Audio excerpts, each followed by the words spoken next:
İyi akşamlar sayın seyirciler. E, Bir hafta sonu yine sizlerle birlikteyiz. Biz bu 2021 yılına biraz hızlı girmiş olduk. Biliyorsunuz Amerika seçimleri ve sonrasında olan gelişmeler, meclis baskını hayli izleyenleri, politikayla ilgili olanları heyecanlandırdı. Bu seferki kahramanı, olayların kahramanı Trump, yani bu dönemin teröristi Trump. Ama öyle görünüyor, olumlu bazı gelişmeler var. Bu Trump'ın gitmesi, rezil olması açısından önemli. Onun gibilerin de sonu Trump gibi olsun. Bugün üç misafirim var. İkisinin ismi Zeynel. Zeynel Masali. Aynı zamanda kendisi pirdir. Kureyşan Ocağı'ndan, Dersim Kureyşan Ocağı'nda. Cemal Özel, kendisi de Dersim Merkez'den. Daha önce bir program açılmıştı. Zeynel Can, şair arkadaşlardan bir tanesi. Aynı zamanda Sivas Hafikli. Bugünkü misafirlerimin ortak özelliği var her üçünün de. Üçü de Dimili kökenlidir. Ben de %25 Dimili kökenliyim. Çünkü ebem Zeynel Can'la herhalde akraba olur. Aynı aşiretten sanıyorum. Ama tabii biz Koçgiri coğrafyasında Koçgiri Federasyonu'na bağlıyız hepimiz birlikte. İsterseniz Kek Zeynel meseleyi önce sizden başlayalım. Sizinle ilgili ben kısaca bilgi verdim. Siz kendinizi tanıtın, buyurun. Ben şimdiki ismiyle Tunceli, eski ismiyle Dersim, şimdiki ismiyle Nazilliye, eski ismiyle Kısle kasabasından ve şu an işte o Kureyşan Pir köyü olarak adlandırılan köydenim. Orada doğdum, orada büyüdüm. İlkokul tahsilimi yarı orada, yarı devletin asimilasyon okullarında, yani yatılı okullarda okudum. 960'dan 65 arası. Ortaokulu kasabada Nazmiye'de bitirdim. Öğretmen okulunu Tunceli'de bitirdim ve ondan sonra da yıllarca Sivas'ta, Zara'da ve Sivas merkezde 7 seneye yakın öğretmenlik yaptım. Daha sonra öğretmenliği İzmir'e aldım. Bir iki sene de orada çalıştım. Sonra tutuklandım. Birkaç sene cezaevi hayatından sonra çıktıktan sonra tekrar aranır duruma düşünce ülkede yaşama şansım kalmayınca da illegal olarak ülkemi terk ettim. Avrupa'ya geldim. Avrupa'da 30 yıl yasaklı kaldım. Yani hem burada hem de oraya dönme imkanım olmadı. Sonuç olarak 2015'te bir dönebildim. Şimdi gene dönme durumum oldukça sakat bir pozisyonda. Esas mesleğim öğretmenlik. Almanya'da psikolojik danışmanlık ve psikoterapi eğitimi aldım. Ve psikoterapeut olarak da, pedagog olarak da 20 seneye yakın, hatta 25 seneye yakın çalıştıktan sonra şu an emekliyim. Ve emeklilik döneminde de kitap yazıyorum. Bir kitabım 4 sene önce yayınlandı. İkincisi de yayınlanmak üzere. Ve günlerim yani kitap okumak, araştırmak, yazmakla, kitap yazmakla geçiyor. Kitabınızın konusu neydi yalnız? Eğer yanınızda varsa kapağını da gösterebilirsiniz. Şu an bir dakika hemen göstereyim size. Evet. Cemal Kek Zeynel, sizinle ilgili, siz isterseniz kendinizle ilgili kısaca bilgi verebilirsiniz. Gerçi gerekli görürseniz. Evet, yani şimdi bu çok tartışılan bir konu. Bizimle Halife Ali arasındaki meseledir. Dolayısıyla kitabın adını Alevi gerçek Ali'sini arıyor. Bir Ali'den bahsediyoruz. Bu Ali kimdir? Onun yani Rahak Aleviliği, İslam ve Aleviliğe eş olan diğer inançlar hakkında bir araştırma kitabıdır. 2015'te çıktı. Birinci basımı bitti. İkinci basımı da Ankara'da şu an bitmek üzere idi. Yayınlanması gerekiyordu. Bu korona krizinden dolayı Basım herhalde bir ay falan ertelendi. Yani muhtemelen bu sıralar çıkması lazım. Evet. Evet, teşekkür ederim. Genç Cemal, Zeynel, kendinizle ilgili bir şey söylemek ister misiniz? Şair arkadaş. Zeynel Can. Yok şimdi. Cemal, sen bir şey söylemek ister misin? Ben şairim. Evet. Türkü sözü yazıyorum. İşte yayımlanmış 3 kitabım var. Onun dışında yaklaşık 30 yıldır da dışarıda yaşıyorum yani. Dışında Evet. yaşıyorum. Evet. Bu Evet. Cemal, sen kendinle ilgili bir şey söylemek ister misin? Burada şu an bizi izleyenleri önce selamlamak istiyorum. Ben 1970 doğumluyum. Şehir merkezi olarak bilinen eski mekiğinden yerde doğdum. Aşağı yukarı 1937'den Almanya'da yaşıyorum. Alevilik ve Cemal arkadaşın sesi gelmiyor. Cemal, sesin son derece kötü, bilemiyorum nedense. Bağlantı, evet. sesin çok kötü, evet, hiç duyulmuyor, anlaşılmıyor yani. Şu an diyor musunuz? Şimdi iyi, şimdi iyi. Duyulmuyor. Şimdi iyi, tamamdır. O zaman ben tekrar edeyim. Tamam, okey. O zaman tekrar edeyim söylediklerimi. 1972 yılında Dersim'de doğdum. Şu an şehir merkezi olarak bildiğiniz eski adı Mamiki'dir. Orada doğdum. 1930 yaşıyorum. Burada normal işçi olarak çalışmaktayım.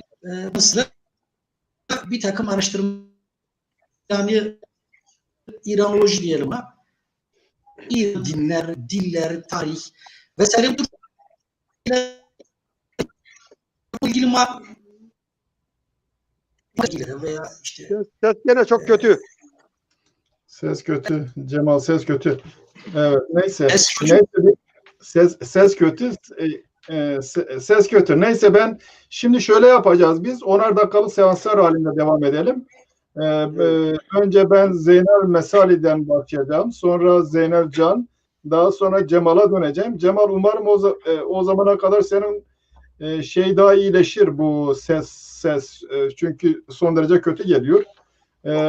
10 dakika geçtikten sonra tekrar yeniden... Umarım sesim iyi gelir, yoksa Yani bazen iyi geliyor, bazen kötü geliyor, artık bilemiyorum, o bağlantıda bir problem var. Evet. Biz devam edelim. Pir Balo, sizinle başlayalım.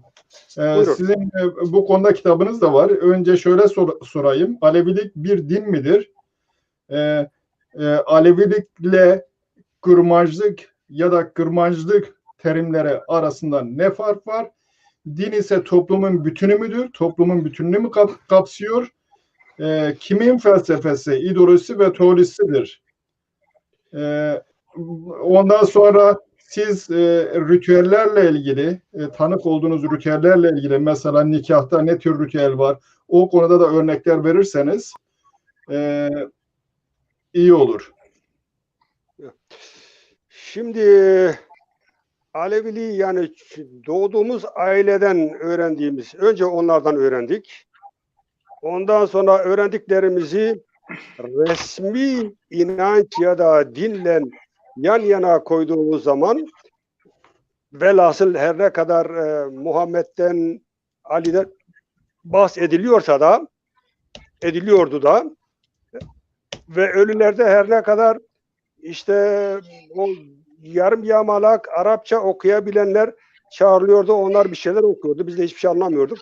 Velhasıl bu şekilde büyüdük.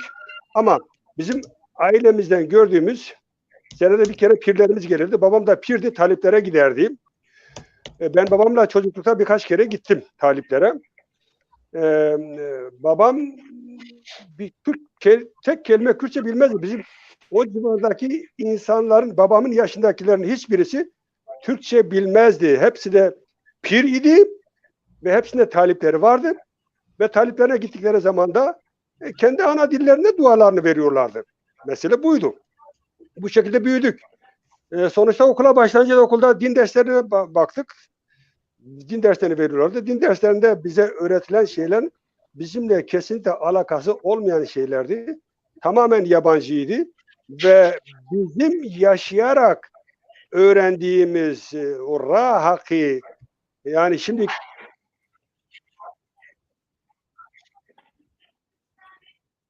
ismi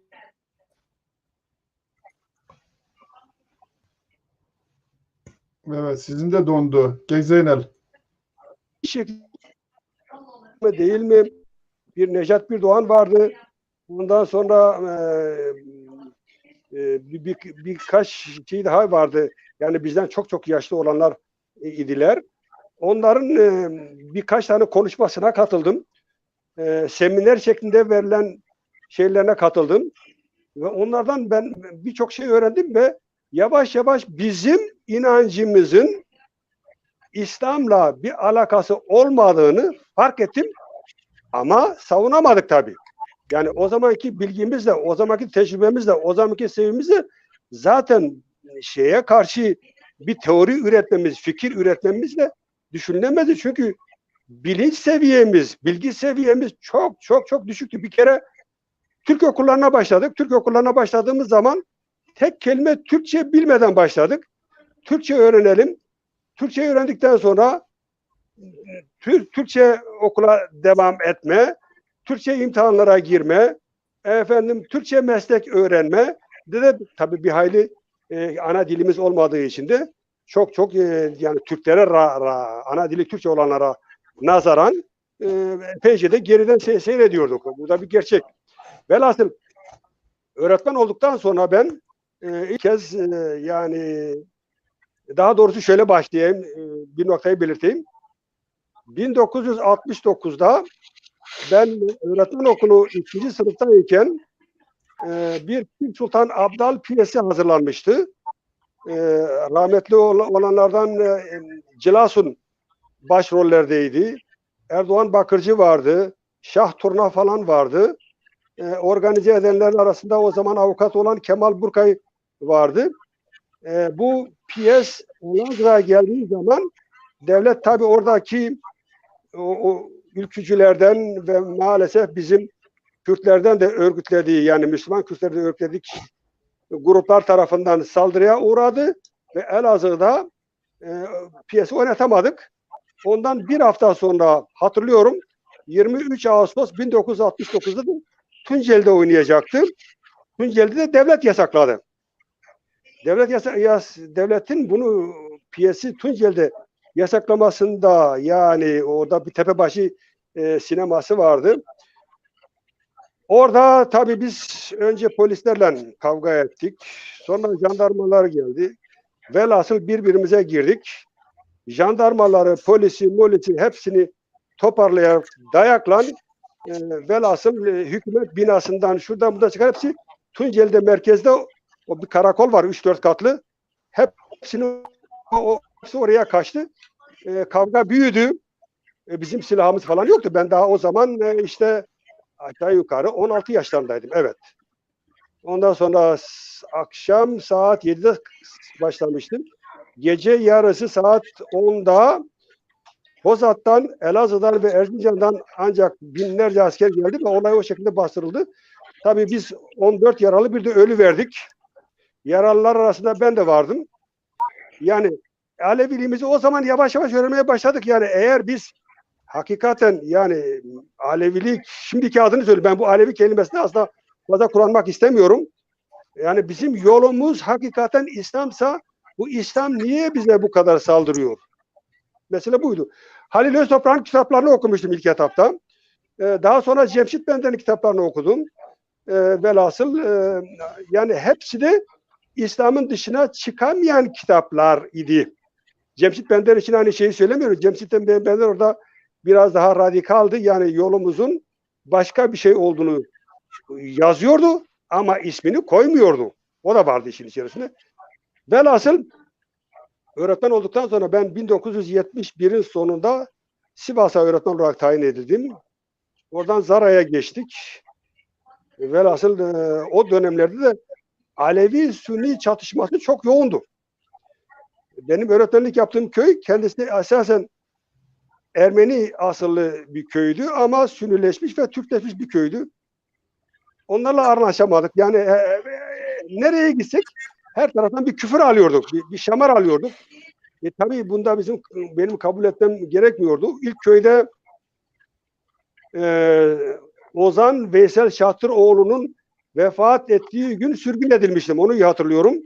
Zara'da birkaç gün şeyde kaldım, cezaevinde kaldım. Sonradan serbest bırakıldım. Yeni gittim köy ondan daha berbattı. O köyde de geçinemedik velhasıl. Bu anlattığımız Rahak üzerinden. 79'da tutukladılar tekrar beni. 3 ay kaldım askeri cezaevinde. Sonra serbest bırakıldık. Daha doğrusu o zamanın ileri gelenlerinden birkaç kişinin yardımıyla 2,5 yıllık bir cezadan kurtulduk ama sonra da İzmir'e geçtik. İzmir'de de başımdan bir sürü olay geçti. 79'un sonunda tutuklandım. 82'nin sonuna kadar cezaevinde kaldım. 80 işte çıktığım zaman 83'te kısa bir süre sonra tekrar aranmaya başladım. Baktım ki yani meslek falan hepsi gitmişti tabii. Kamu hizmetlerinden falan her şeyle yasaklanmıştım. Baktık yani hayat yok. Sağlığımı da kaybetmiştim daha doğrusu. İşkence. Cezaevinde çok işkenceler gördük biz. Sağlığımı da kaybetmiştim ve ondan sonra illegal olarak Avrupa'ya geçtim. İşte bu son 2015'e kadar yani Avrupa'da, Almanya'da yaşıyorum. Almanya'da da yani adeta bir açık cezaevi hayatı yaşadım ben. Açık söylüyorum. Ben zamanımız dolmadan şöyle bir soru sorayım. Siz dediniz ki Aleviliği sonradan öğrendik. Bu demektir ki ondan önce siz kendinize başka bir şey diyordunuz. Kendinize kırmaz mı diyordunuz? Siz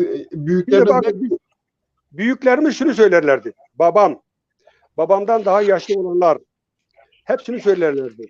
Zazaca, Kürtçesiyle, Kırmançkisiyle. Ma Kırmanç mı? Yani biz Kürdüz. Ra ma ra hak ya. Yolumuz ra haka ra Hızır Eli'ye. Yolumuz hak yoludur. Hızır Eli yoludur. Sonra ma Kırmanç diyor. Biz bunları atalarımızdan hep duyardık. Evet. Atalarımızdan. Bu çok önemli. Haklısınız. Demek ki inanç etnik kimliği tamamlayan bir olgu. Evet. Şimdi şunu da söyleyeyim. Benim yani analizim sonucu inanç ve din aynı şeyler değildir. Bizim Rahak'ta biz metafiziği ta başından beri reddediyoruz. Çünkü Rahak'ın geçirdiği binlerce yıldan bu yana geçirdiği evrelere ilk Rahak'ın diyelim ki 2000 sene önceki Rahak'ın şeylerini işte Tevrat'tan okuyoruz, Zebur'dan okuyoruz, ne bileyim yani başka kaynaklardan okuyoruz. O zamanki Rahak'la şimdiki Rahak arasında epeyce fark var. Çünkü defalarca reforma olmuş. Yani dinin inançla aynı şey olmadığının kriterini ben bunu koyuyorum. İnanç reforma açıktır. Metafiziği reddeder.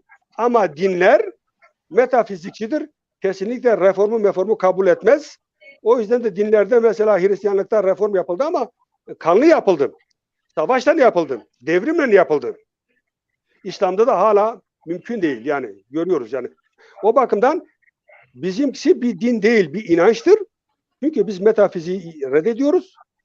Çünkü yani hani biz çok sık tekrar ederiz. İşte 3'ler, 5'ler, 7'ler, 9'lar ne bileyim 10'lar, 12'ler, 17'ler, 40'lar bunların hepsini ben Avesta'yı çok iyi inceledim. Bunlar Avesta'da da var. Ama Avesta Zerdüşt dininin öyle deniliyor ama öyle değil işte. Mesela defalarca reformu olmuştur. Evet. Defalarca reform olmuştur. O bakımdan Avesta'yı bir din yani en azından semavi dinler içerisinde kabul etmek hiç doğru değildir. Çünkü evet. O bakımdan haklısın. Ona diyeceğim bir şey yok. Evet. Evet. Şimdi bir söz daha söyleyeyim. Herhalde söz hakkım doldu. Evet. Bu Aleviliği ben Rahak'ı inceleyince sık sık şey biliyordu. Bizimkiler de diline alışmıştı. Çünkü bizim elimizi Ali yaptılar, olimizi Ali yaptılar, Muharrem'imizi 12 imam yaptılar. Ne bileyim yani pirliğimizi dede yaptılar, dergahlarımızı ne bileyim sen söyle Cemevi yaptılar. Yani bunlar hep asimilasyon kelimeleridir ve devlet birçok başarı da bu konuda sağlamış durumdadır. Bu son şeyleri de iyicene incelediğimiz zaman mesela Osmanlı döneminde özellikle nelerin yapıldığını görüyoruz. Ve Rahat Aleviliğinin ilk yasaklanması da Bizans dönemindedir. Divri'deki toplantıdan sonra 678'den sonra başlamıştır.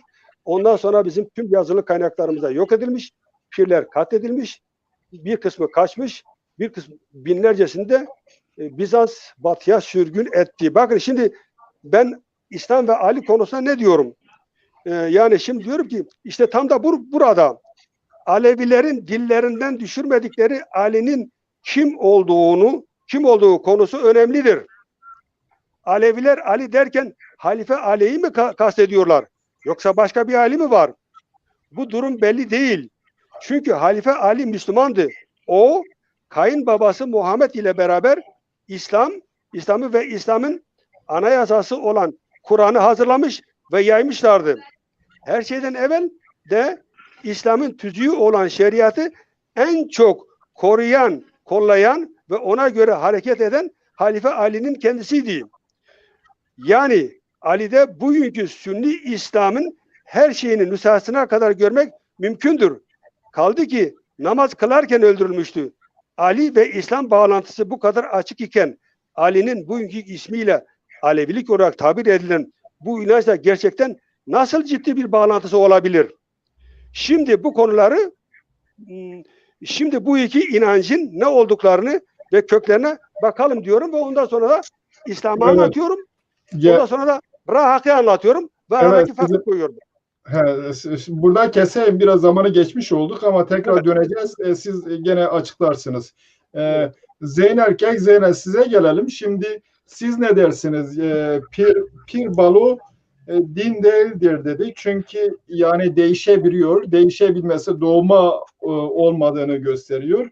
Bir de Alevilik, Ali'siz Alevilik konusuna gündeme getirdi. Şimdi Alevilik bir dini kategori midir, inanç kategorisi midir, yoksa sosyolojik bir kategori midir? Bugün böylesi sosyolojik bir kategori var mı? Yani din adamları sınıfı biçiminde. Yoksa bu daha çok etnik bir kategori miydi? Burada Kızılbaşlıkla Alevilik arasındaki fark ne? Evet. Aslında bu kavramların karışması Ali biraz da şeyden kaynaklandı. Bu Soylu Bektaşilikten kaynaklandı diyeyim. Evet. Aslında kendisini Alevi olarak tanımlayanlar içinde bir kol olan Bektaşilik belli bir noktadan sonra öyle algılamaya başladı, sanki Anadolu'daki işte bütün var olan Alevi unsurlar Bektaşilikle var olmuş. Onu Serçeşme olarak tarif edip tanımlamaya başladılar. Hata buradan başladı ve bu hala devam ediyor. Yani o bir Alevilik içerisinde herhangi bir koldu. Ki ona keza geçen gün sen de bir şey paylaştın. Orada dikkatimi çekti. Yani Babai hareketi olduğunda Anadolu'da Babailer yenildiklerinde işte Adıyaman'dan tarafa geliyor diyelim. Sivas, Erzincan, bu taraftan Tokat, Amasya o tarafa doğru. Bayilerin bu kalkışması yenilgiyle sonuçlandıktan sonra Hacı Bektaş'ın Geluca Karahöyük'te, yani bugün Hacı Bektaş dergahı o müzesinin olduğu yerde zaten bir dergah vardı. Ve başında Kadıncı Kana diye tarif ettiğimiz insan vardı. Bütün bu olguları bir tarafa atıyorlar ve yerine Hacı Bektaş'la başlayan ve hatta Hacı Bektaş'tan 200 yıl sonra Velayetname isimli bir eserle her şeyi Hacı Bektaş ilçesinde başlatılmış gibi oraya Serçeşme ismi vererek Oradan başlatıyorlar Aleviliğin tarihini. Bu yanlış. Benim babam mesela Alevi dedesiydi. Demircilik köyüdür bizim köyümüzün ismi. Avuçan kendisi. Şimdi ben babama işte sonunda nerelisin amca diye, Türkiye'de çok klasiktir bu soru. Gittiğiniz her yerde bu soruyla karşılaşırsınız. Babamın söylediği şuydu, hiç unutmuyorum. Biz Deylemiyiz, bizim yurdumuz işte Hazar Denizi'nin orada. Biz oradan Horasan'a gelmişiz. Horasan'dan işte Dersim'e, Dersim'den böyle bir yolculuk var Sivas'a doğru ki zaten Pertekli ailemiz. Dersim'in de o dönemdeki önemi şu Aleviler için. Bir taraftan Moğol olduğunu düşünün. Artık başlıyor. Bir taraftan Arap orduları geliyor. Ve bu Deylem kıyısında yaşayan bizim Deylemi olarak ettiğimiz insanların gidişlerinde kaçınılmaz bir şey, ne diyeyim, merkezi bir durak Dersim. Kilit noktası. O günün koşullarında diyeyim. Şimdi bizim Alevilik algımızda ben aslında biraz da şöyle daha geniş düşündüğümde meseleye, bu Avrupa'da bu bir dindir filan kavramlar, buna karşı çıkıyorum bir defa. Yani din filan değiliz. Bizim bir din icat etmek gibi bir gayretimiz olmasın. Bu dinse o zaman şeyin peygamberi kim? Yani her sema dinin bir peygamberi var. Bir yalvacı, bir habercisi var efendim. Eğer dinse, bu Almanya'da bu tartışmalar yapılıyor. Bu dinin bir şeyinin olması lazım. Yazılı çizili kurallar topluluğunun olması lazım. Ama böyle bir şey yok. Her yöreye göre de mesela bu yol bir, sürek 1001 diye tarif ettiğimiz olay, dikkat edin, mesela Kırman coğrafyasında farklıdır, Kürt coğrafyasında farklıdır. Efendim Ege'de Tahtacılar'da farklıdır, Çepnilerde farklıdır algı. Herkesin kendine göre, kendi kültürel konumlanışına göre var ettiği bir Alevilik şeyi var.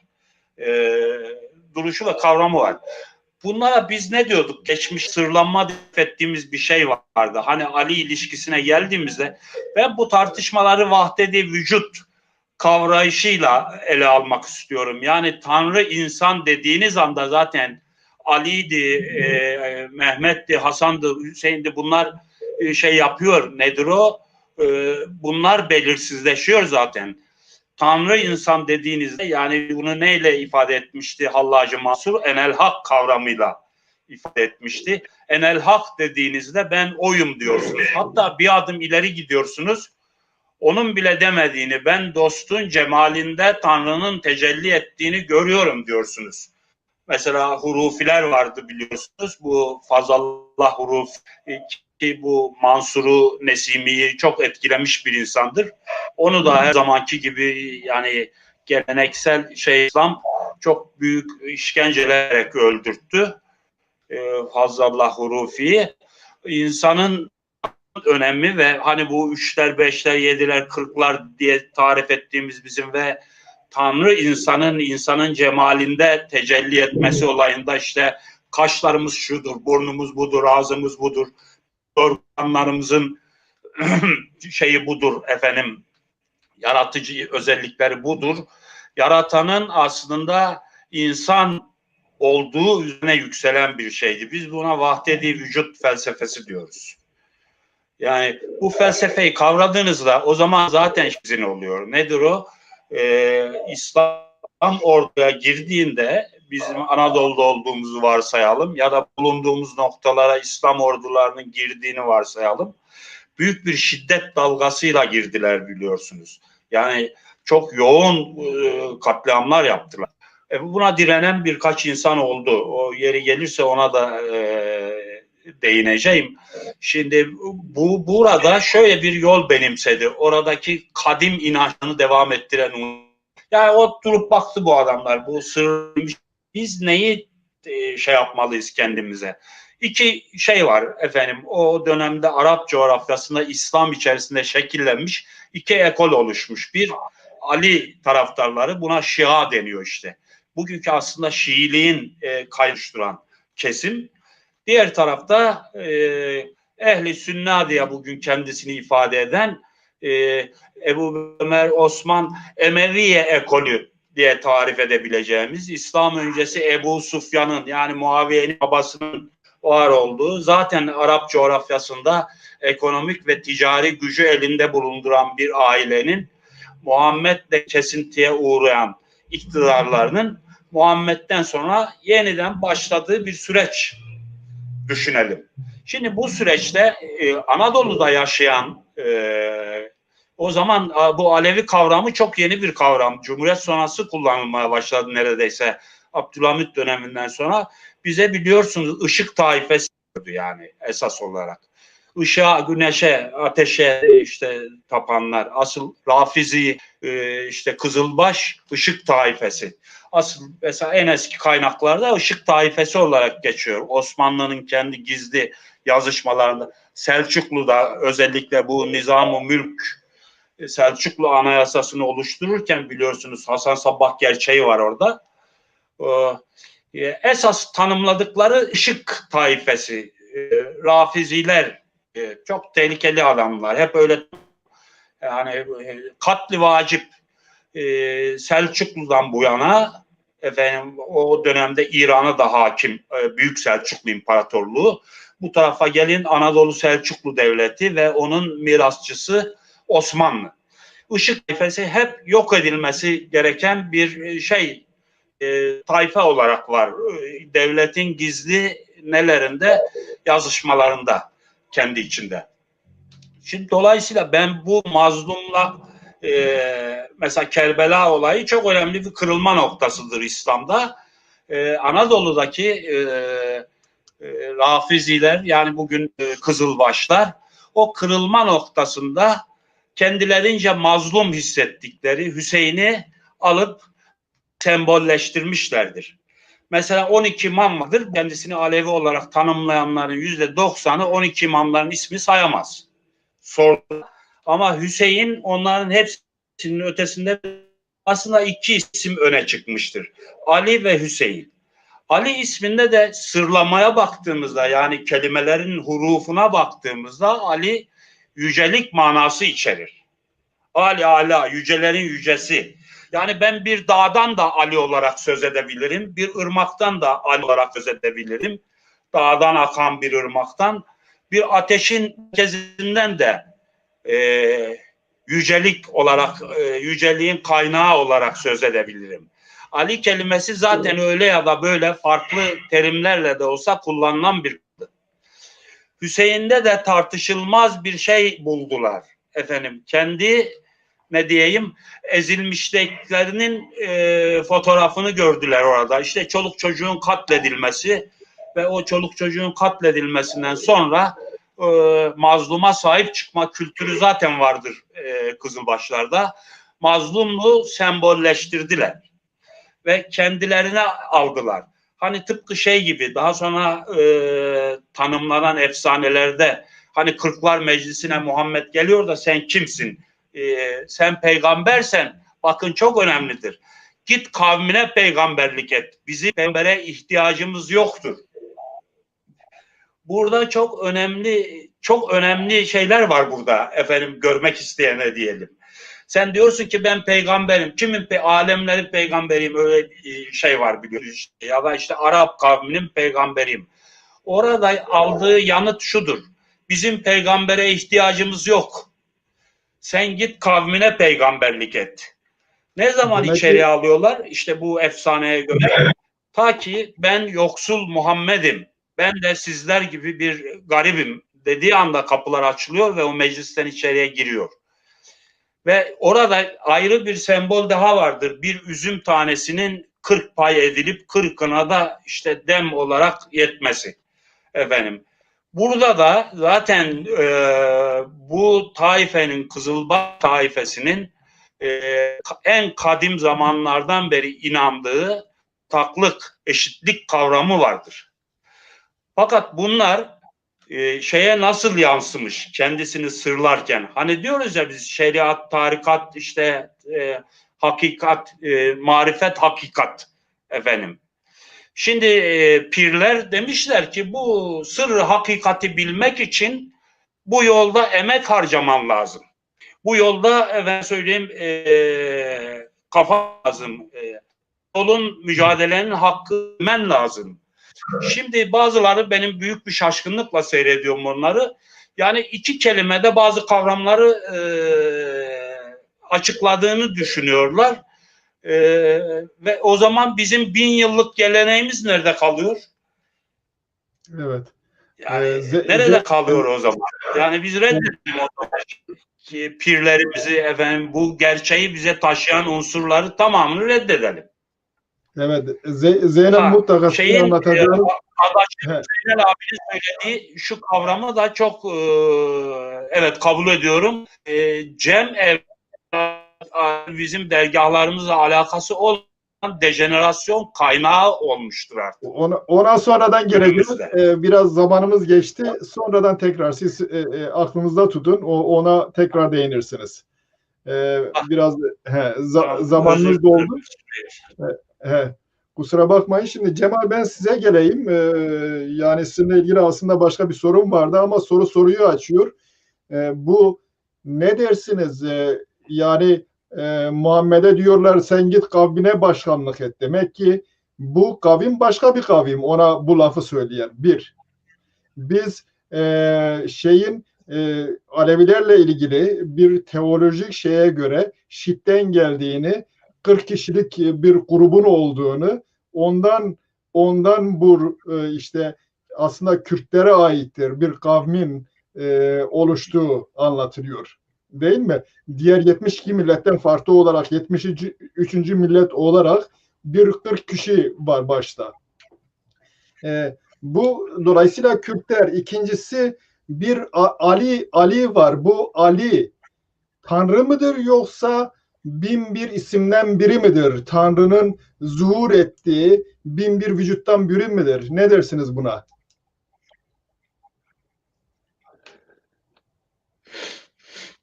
Cemal, duyuyorsun?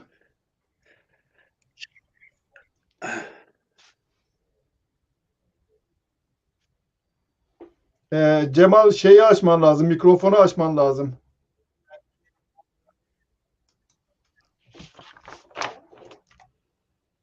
Cemal'in mikrofonu kapalı. Mikrofonu kapalı. Evet.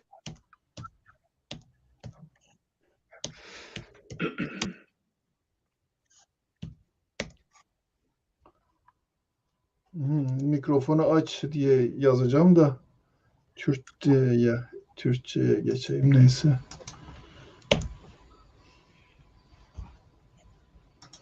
Cemal, mikrofonu aç.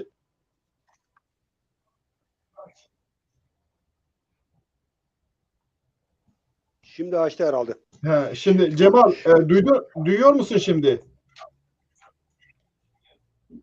Cemal, beni duyuyor musun? Ben sizi duyuyorum. Ya ben sizi gayet iyi duyuyorum. Ama benim sesim size... Hayır, sizin kapalıydı o yüzden. Ben sizi gayet iyi duyuyorum.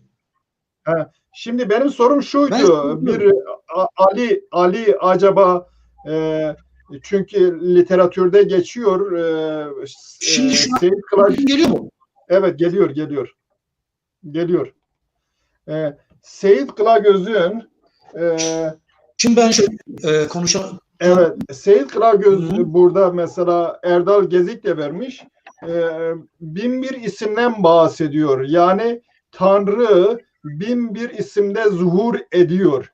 Bu demektir ki Ali bu isimlerden bir tanesi. Ama diğer bütün isimler unutularak Ali tek isimmiş gibi sunuluyor. Bunun nedeni ne? Bunun farkı ne? Bir. İkincisi de bu kırklara Muhammed dahil olacağı zaman Hazreti Muhammed ona diyorlar git kavmine başkanlık et. Bu kırklar kimlerden oluşuyor? Özellikle Alevi teolojisinde biliyorsun Şiit'le birlikte 40 kişinin olduğu 73. milleti oluşturan bir grup var.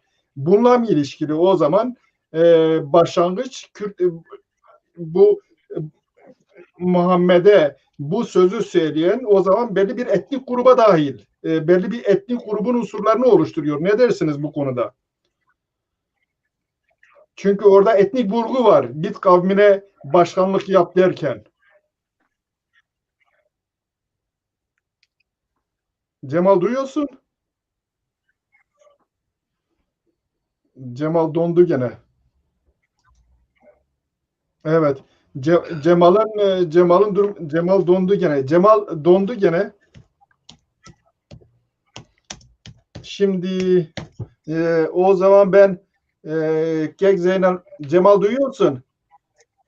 Kek Zeynel mesali ben size döneyim o zaman. Cemal düştü. Gelirse ben bağlarım tekrar.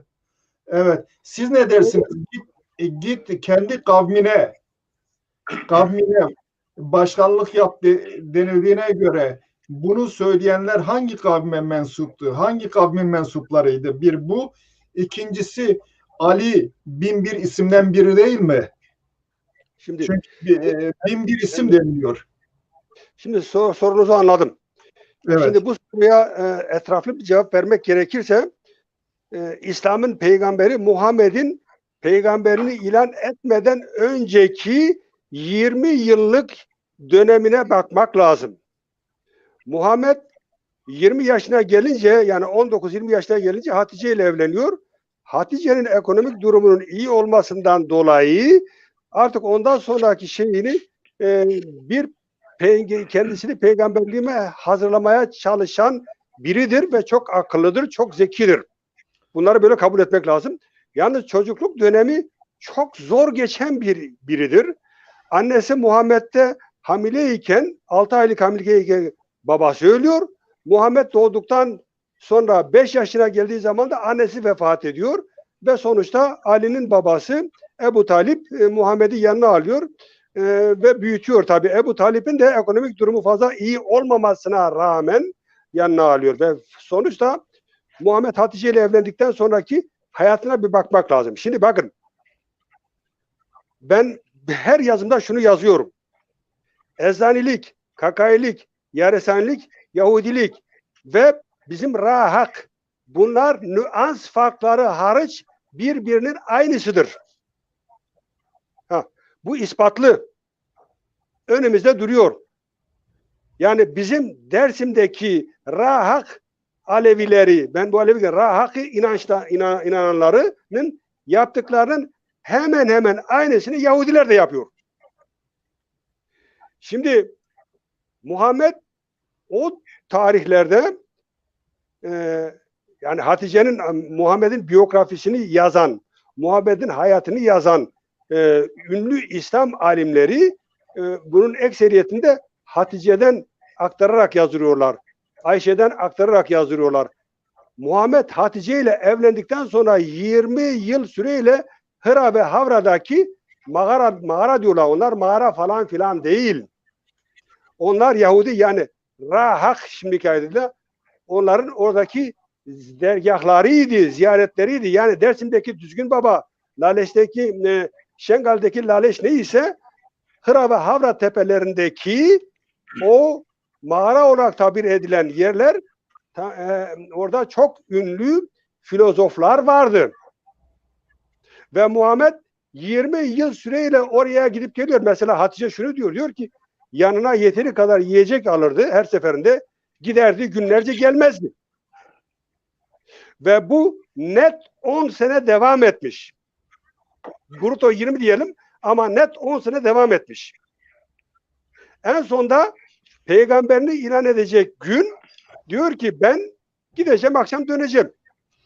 Gidiyor, akşam dönmüyor ve hanımı Hatice tabi kuşkuya kapılıyor. Akrabalarına haber veriyor. Akrabalar aramaya çıkınca da Muhammed tam o esnada çıkıp geliyor ve ben peygamberim, Cebrail geldi, ben bayıldım, bana şunu oku dedi, şunu yap, bunu yap falan filan. Bu tip açıklamalar var. Şimdi bakın, o Hıra ve Havra tepelerindeki Yahudi, yani şimdiki adıyla Alevi dergahlarında 4 tane büyük filozof vardı. Muhammed onlardan o yıllarca ders aldı, onlardan öğrendi her şeyi. Farkındaysanız Mekke'de yazdığı 46 süre tamamen onlardan alınmadır. Ve Muhammed'den önce yazılan bir Kur'an var. Aynı ayetler, aynı süreler o Kur'an'da da geçiyor. Muhammed'in, yani peygamberliğini ilan etmeden önceki hayatı bu. Gerçekten bu. Ve Yahudilerden öğrendiklerini. Ve ondan tabii kendi bilgilerine de yani az değil 23 sene uğraşıyor Kur'an'ı yazmak için.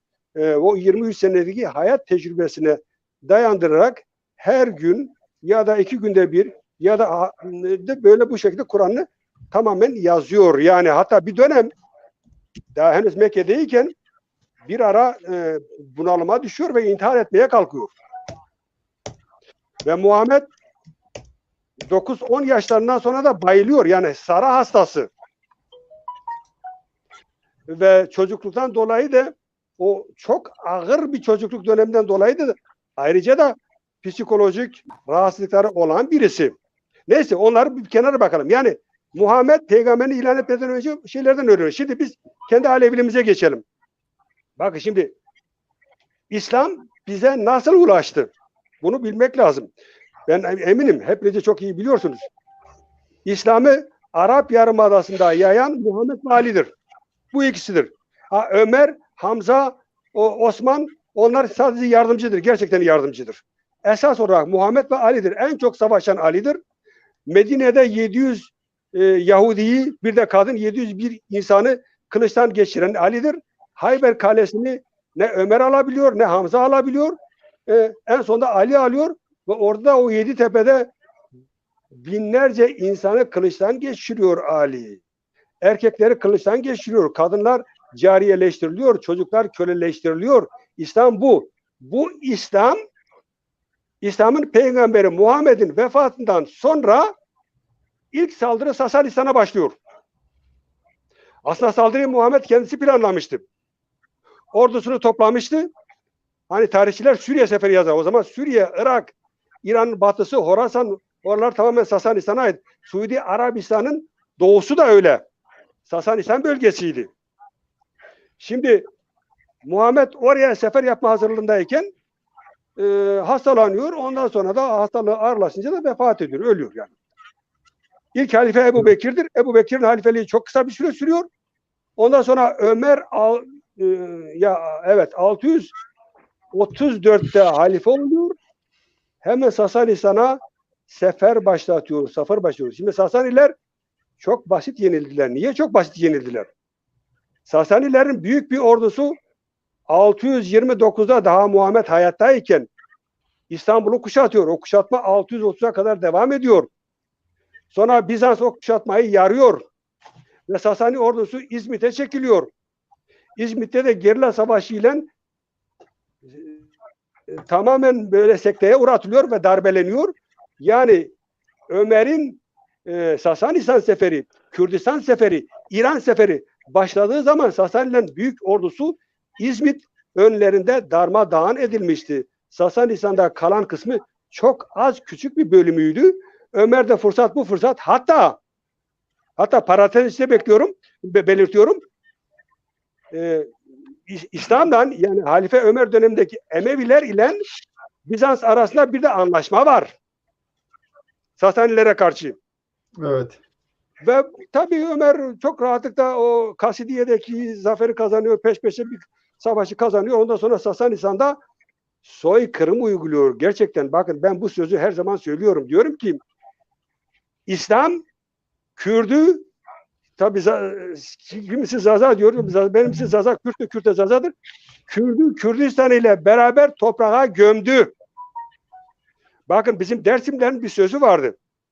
Biz bu 1970'lerde yavaş yavaş devrimciliğe başlayınca sağa sola gitmeye başlayınca yani o Dersim bölgesine gelen ünlü solcularla tanışıp işte eylemlere yani o işe başlayınca babam bana bunu defalarca söyledi. Diyordu şunu oğlum sizin gittiğiniz yol doğrudur okey. Ördüğünüz duvar da doğrudur. Ama sizin farkında olmadığınız bir şey var. Siz o duvarı ne kadar doğru örerseniz örün, o duvarın temeli eğridir. O duvarı doğru örseniz de sonuçta devrilir bir tarafa. Ya sağa ya sola devrilir. Şimdi bunu Sasani katliamı için diyor Dersimler. Evet. Bakın Şehrizor'dan Semsur'a kadar yani Şehrizor'u biliyorsunuz Süleymaniye'nin orası. Efendim Semsür'de Adıyaman'dır. Yani oradan oraya kadar o kadar erkek kesiyor ki Ömer, her ağaca yol, ana yollarda her 150, 200, 250 metrede kesilmiş 7 ile 12 erkek kafası astırıyor ve çürüyünceye kadar indirtmiyor. Böyle bir katliam yaşatıyorlar bize. Ve İslam bu şekilde girdi bizim içimize. Okey. Okey. Heh. Şimdi tamam, haklısınız. İslam elbette zor kullanarak yayıldı. Onu inkar edebilecek bir durumumuz yok. Savaşla, zorla ülkeleri işgal etti ve insanların inançlarını değiştirdi. Ama biz daha sonraki tarihlerde mesela İran'da fazla yayılmaya başladıktan sonra bir dönem şunu görüyoruz. Artık insanların İslam'a geçmesini istemeyen bir İslam. Zira insanlar İslam olmadıkları zaman orada daha fazla vergi ödeyecekler. Yani burada bir çıkar ilişkisini görüyoruz. Ekonomik bir şeyi görüyoruz. Onlar tercih etmiyorlar insanların daha fazla İslam'a geçmesini. Şimdi ben sorumu Zeynel'e yönelteceğim. Zeynel, siz din değildir dediniz. Dinle ilgili şöyle bir mecburiyet var mı? Yani insanın kutsal kitabı, mesela Budizm'den hareket edecek olursak bir yaratıcıya inanmıyorlar. Kutsal kitapları da yok. Buna rağmen dindir. O zaman din nedir sorusu gündeme geliyor. Din, materyalist açıdan baktığın zaman açıklayabilmek mümkün değil. Ama din insanların inandığı bir şey. Eğer insanlar inanıyorsa ve kendi kaderlerini bir şeyin belirlediğine inanıyorlarsa o onların dini oluyor. Dolayısıyla bu solculuk biçiminde de tezahür edebilir, başka şekilde de tezahür edebilir. Böyle olunca Zeynel Mesali'nin anlattıklarına benim itirazım yok. Tarihi vakalar var, Ali de bunların içerisinde, ama buna rağmen Aleviler içerisinde Ali seviliyor. Ali Tanrı olarak görülüyor. Ama unutulan bir şey var. Ben ona değinmek istedim. Ali esasında bin bir isimden birisi. Mesela ondan sonra gelenlerden Ebu Müslüm Horasani var. En son Nur Ali İlahi'den bahsediliyordu. Niye bazıları sadece Ali ismini koruyup diğer isimleri unutturmak istiyorlar? Bunun şöyle bir şeyi de var. Çünkü yeni dönemlerde sürekli değişmesi lazım. Liderlerin, vücutların değişmesi lazım. O da engellenmiyor mu? Yani bu asıl Aleviler açısından, onların teolojik düşüncesi açısından asıl tehlike bu değil mi? Bir kişiye onun hayatına mahkum etme bir inancı. Tabii.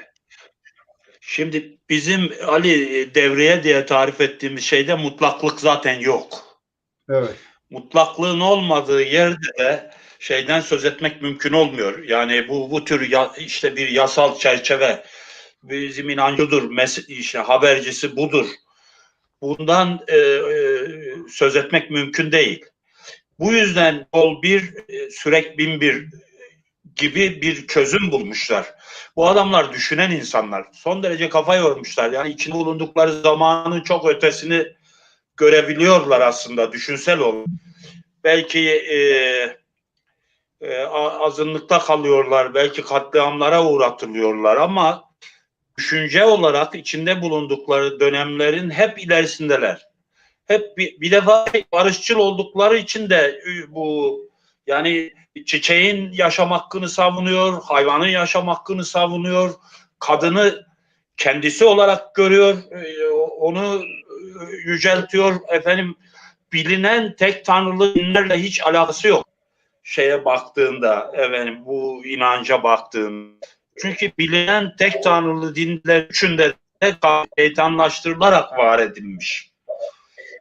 Şeytanlaştırılarak kadın bir yer tutmuş kendisine.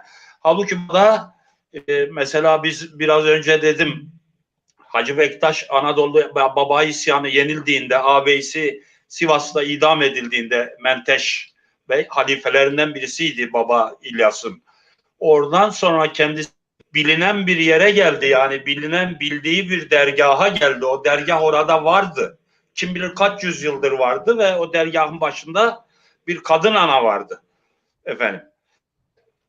Şimdi Anadolu'da bir iki cemevi dışında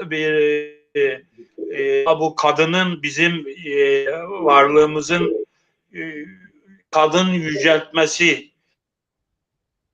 var. Ali'nin evet bir adım Ali'dir, 1001 adım var, birisi Ali.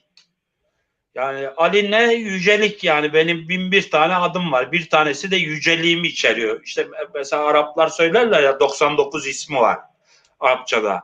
Neydi işte Rahman, Rahim, o sıralarlar böyle, o silsile 99'a kadar gider. Efendim Hakk'ın 99 ismi vardır derler. Bizde de 1001 ismi vardır. Birisi Ali'dir, öbürü başka bir şeydir. O kuşaktan kuşağa süre gelmiş bir şey. Ondan da almış. Hepsine vermiş hatta. Yani birinden bir şey alırken şeyi düşünün. Yani mesela Hititleri düşünün. 1000 tanrılı ülke diyorlardı onları tarif ederlerken. Çünkü Hitit gittiğinde teslim aldığı ya da işte barışla elde ettiği her ülkenin tanrısını alıp kendi tanrısı olarak şey yapıyordu, ona bir tapınak yapıyordu. O yüzden mesela Hititlilere Mısırlılar yazışma, onlar da kendilerini öyle söylüyorlardı. 1000 tanrılı din. Efendim. Şimdi bizde de şunu din anda zaten Tanrı insan kavramını savunan da diğer öteki onların tümü kalıyor, manasız kalıyor efendim. Sen işin merkezine ben oyum diyorsun. Ben oyum dediğin anda senin kitaba filan ihtiyacın yoktur artık. Senin bir yasalara, zincire, korkuya, yani seni cehennemle cennet onun korkutamaz. Sen kainatı var edenin kendisisin. Dolayısıyla bu inanca tek tanrı din vereceği, katacağı bir şey yok o tarafından baktığımızda. Çünkü onların çok ne duruyor çünkü. Düşünsel anlamda. Bu yüzden mesela Hristiyanlar da çok korktu. Şeyler de çok korktu. Müslümanlar da çok korktu. Onun dışında İslam sonrası mezheplere bakın, işte İmam Şafii, İmam Sünni, İmam Hanefi, İmam Hanbeli. 3 tane temel şey vardır değil mi? Sünni ekolde 3 tane mezhep vardır. Bu 3 mezhebin üçünün de en fazla ittifak ettikleri konu Kızılbaş düşmanlığıdır. Evet. Neden? Çünkü onların korkutabileceği kavramlarda bir insan tipi yok orada. Kendi boyutunu aşmış kainat sorgulayan var artık orada. Şimdi kainattayan insanı cennet gibi basit kavramlarla korkutup ikna edebilir misin? O yüzden korktular hep Kızılbaşlardan tarih boyunca ve bu korku şiddeti körükledi onlar tarafından. Şeye bakıyorsunuz, biliyorsun Hürremiler vardı, Mazdekler vardı İran'da, bu Sasanilerden söz etti Zeynel Hocam. Şimdi Sasani kültürü ve Bizans kültürü o zaman Arap coğrafyasında zenginlik eşittir, öyle algılanıyor. Yani ihtişam, zenginlik, güç. Bu ikisini alırsan güce sahip olursun. Nitekim İran'ın fethinden sonra yığılan serveti, altını, onu bunu yığdılar bir yere. Büyük bir şaşkınlıkla izledi o sahabe diye tarif ettikleri insanlar. Payları var çünkü. 5'te 1'i onlara akıyor gelen şeyin, toplanan malın, haracın. Şimdi şeye baktığımızda İran tarafına bu böyle kolayca bir şey de olmamış. Kolayca bir geçiş de olmamış. Mesela Babek Hürremi vardı biliyorsunuz. Çok büyük bir direniş sergiliyor. Hürremi yaklaşık bir yıl istilacı Arap ordularına karşı savaş veriyor ve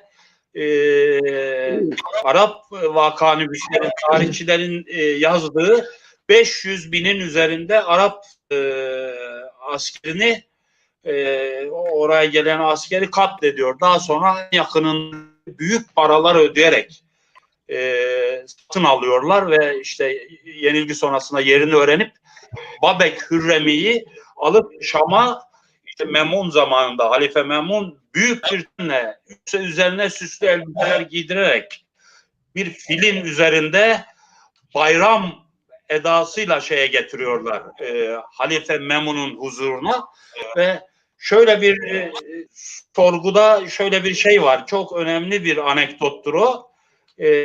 Babek'e işte soru soruyor, diyor ki senin diyor benzin diyor sardı, ölümden mi korkuyorsun sen? Halife huzurunda diyor ki dışarıda güneşi görmüyor musun sen diyor her akşam. Ben biraz sonra öleceğim diyor, güneşken sarar. Şimdi ellerini kollarını keserek öldürmeye karar veriyorlar Babek'i. Babek ilk eli kesildiğinde elindeki kanı yüzüne buluyor. Halife diyor ki durun bakalım. Niye diyor bu hareketi yaptın? Diyor ki benim vücudumdan kanım kesilecek. Sen diyeceksin ki Babek ölümden korktu. Babek daha o zaman bize ölüm yok diyor. Biz ölüm gibi kavrama inanmıyoruz. Yani orada devriye dediğimiz olgulanan bir insan tipi var ve 20 yıl az değil dile kolay 20 yıl Arap ordularına karşı İran işlerinde muazzam direniş sergiliyor efendim. İnancı arkadaştı Babek. Şimdi bu şeyler açısından da böyle oldu. Kolay kabul edip hani herkes bu direnişten sonra bir de ekonomik boyutu var bu İslam'a geçmenin. Biraz önce sözünü ettin.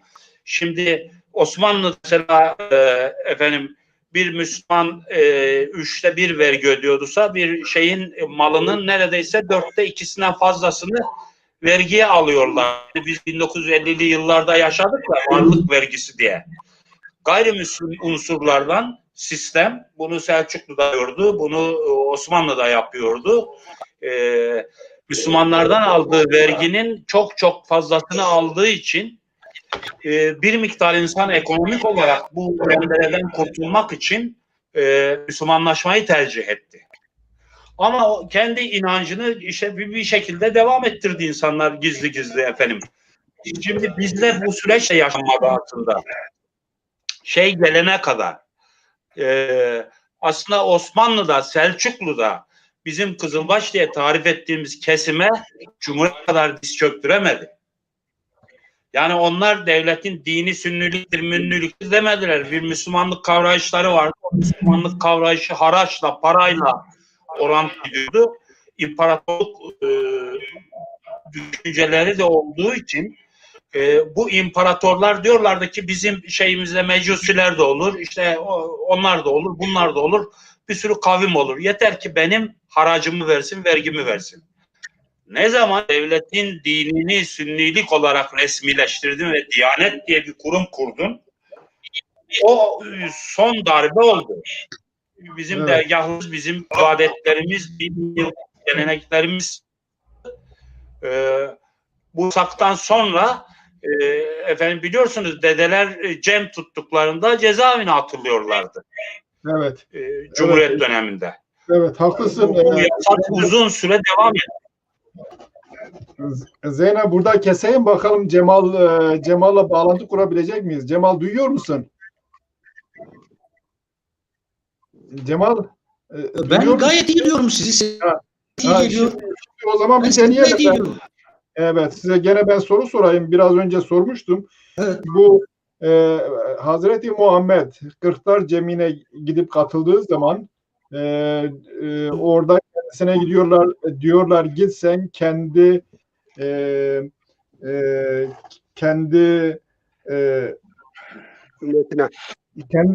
milletine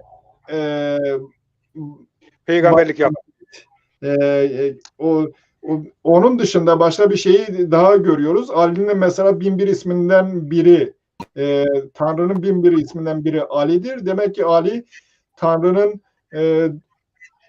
girdiği vücutlardan birisi, geçtiği duraklardan bir tanesidir. Bu etnik olarak nereye denk düşüyor? Kime denk düşüyor? Öyle bir etnik karşılığı var mı? Bu Kırkların etnik karşılığı var mı? Bir bu.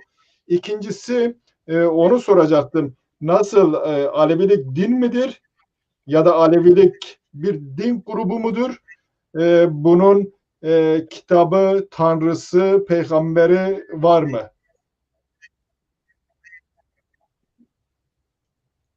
Cemal duyuyor musun? Dondu gene. Evet, Cemal gene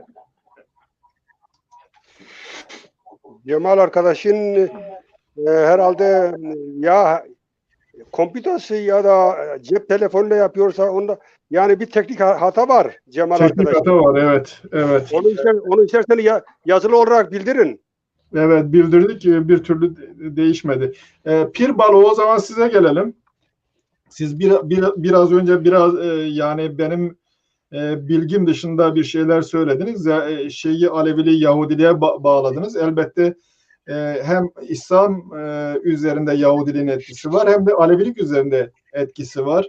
Biz bunu mesela şeyden biliyoruz. Habil'le Kabil meselesinde, Adem'le Hava meselesinde biliyoruz. Ama Zerdüştliğin Yahudiliğin kendisi de Zerdüştlikten etkilenmiştir. Mesela Enok'un kitabında ben yeni okudum. Yediler. Bunlar belli ki Zerdüştlük üzerine geçmiş. Yahudilerin sürgünde olduğu günlerde. Yahudilik Zerdüştlikten etkilenmiş. İslam ise kendi 5 şartının 4'ünü Zerdüştlikten alıyor. Kendi efsanelerinin çoğunu Yahudilikten alıyor. Ama ona bir şartı ekliyor. Diyor ki Arapça söyleyeceksin. Yani Allah'ın ismiyle, Allah'ın Arapça olan ismiyle hitap edeceksiniz. Bu birdir. Onun dışındakilerini kabul etmeme gibi bir şeyi var ya da önemsememe gibi. İkincisi de Muhammed onun Resulüdür. Yani burada bir iktidar durumunu görüyoruz. Şimdi Alevilikle ilgili İslam'la ilgili şöyle bir tartışma yapılmıyor. İslam Zerdüştlik içi midir, Yahudilik içi midir gibi bir tartışma yapılmıyor. Ama Aleviliğe gelindiği zaman o tartışma var. İslam içi midir, İslam dışı mıdır? Bu tartışma gerekti mi? Nedeni ne? Cemal duyuyor musun? Ben gayet Cemal, iyi duyuyorum ama niye böyle? Gayet iyi duyuyorum sizi. Duyuyorsun, durmadan Sizi gayet iyi kesiliyor. duyuyorum. Çok iyi Ben duyuyorum. o zaman size gene geçeyim. Yani bu kırklar hangi kavimden Tamam. oluşuyor? Ben Çünkü bunlar Hazreti soruyu Muhammed'e anladım. gitmiyorlar. Sen kendi kavmine Tamam, ben başlamışsın. Bir bu. İkincisi Alevilik din midir? Tanrısı var mı? Peygamberi var mı? Tamam, okay. Evet. Sizin hakkınız daha fazla. Şimdi eğer ses gelirse. Şimdi birinci soru.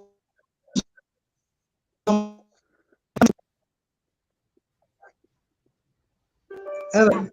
Şimdi sorunuzdan başlayayım. Hızlı, çünkü her an teknik bir problemle yaşayabiliriz. O yüzden hızlı beni dinleyenler de bağışlasın bu teknik sorunlar dolayı. Şimdi Kırklar Meclisi ne anlatılır birlikte. Ama bunun tam olarak ne değildir. Yani biz tam olarak bilmiyoruz. Bu neyi anlatıyor? Biz bilmiyoruz. Hani orada soru var. Siz ümmetine veya kabilene veya milletine peygamberlik yapıyor. Bu Muhammed'i işladıkları anlamına gelmiyor. Muhammed Alevi inancında ilk sırada gelir. Çok basit bir şey söyleyeyim. Hızlı bir şekilde.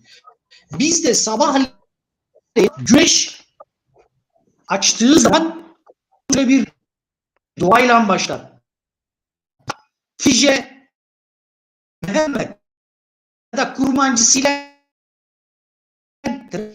Ses çok kötü, ses çok kötü. inancında Tanrı bilmek istedi. Kendi nurundan Muhammed'i yarattı. O nurundan Ali. Bunların ikisini yeşil bir kandilin içine koyuyor ve orada 14 yıl bekledi. Ondan sonra ilk yaratıldı. Yani yaratılış inancı böyle başlamak değil. Kesinlikle değil. Ya böyle bir şey yok. Meclisi ise bambaşka bir şey. Onun üzerine fazla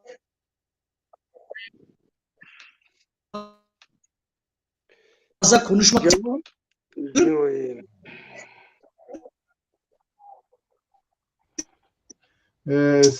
senin anlatacağın çok önemli şeyler var ama bu şekilde de devam edemiyor. Evet. Cemal maalesef. Neyse bizim işimiz biraz kötü oldu. Kek Zeynel onu soruyordum. Yahudilik Zerdüştlük'ten bazı şeyleri almış. Daha çok İslam kendi 4 şartını Zerdüştlük'ten alıyor. Ya da 3 şartını Zerdüştlük'ten alıyor, 1 şartını Mani'den alıyor. Ondan sonra buna şeyi katıyor. La ilahe illallah Muhammedur Resulullah onu katıyor ama kimse İslam'ın Zerdüştlik içi veya dışı ya da Yahudilik içi ya da dışı olduğunu tartışmıyor. Bunun Türkiye'de tartışılmasının neden bir önemi var? Yani İslam dışı olsa ya da İslam'dan farklı olsa ne olacak? Bunun sistem anlayışıyla mı ilişkisi var? Bunu tartışanlar da gene o acaba sistemin çerçevesi içerisinde mi meseleleri tartışıyor? Şimdi ben yazılarımda sık sık belirtiyorum. Diyorum ki bizim örgütsel alanda gücümüz yani çok az, hemen hemen 0 noktada. Ama öbür tarafta inanç ideolojisinde de en önde olan biziz ve zafer başından beri bizim idi, şimdi de bizimdir. Şimdi bunlar ne demek istiyorum? Yani özellikle İslam, Hristiyanlıkta da var ama şeyde yok. Ben göremedim. Yani Yahudilikte, Tevrat'ta ve Zebur'da göremedim. Ama şeyde var. Hristiyanlıkta da özellikle de İslam'da bizi ideolojik olarak kötülemekten başka fazla bir şey yok. Çünkü onlar şunu çoktan biliyorlardı, tespit etmişlerdi. Zor onlardaydı. Onların ordusu vardı, bizim yoktu. Sasaniden yıkılışından sonra. Ama ideolojik olarak da bir türlü bizi alt edemediler. Hiçbir zaman. Şimdi de öyledir. Yani şimdi mesela bizim inancımıza göre ben Avesta'da her sayfasında görüyorum. Ey bilinmeyen kutsal şey. İsim bu.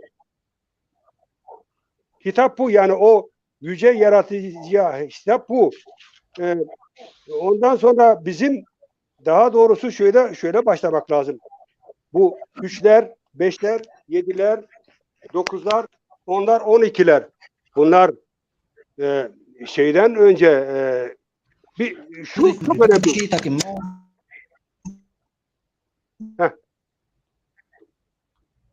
Alo.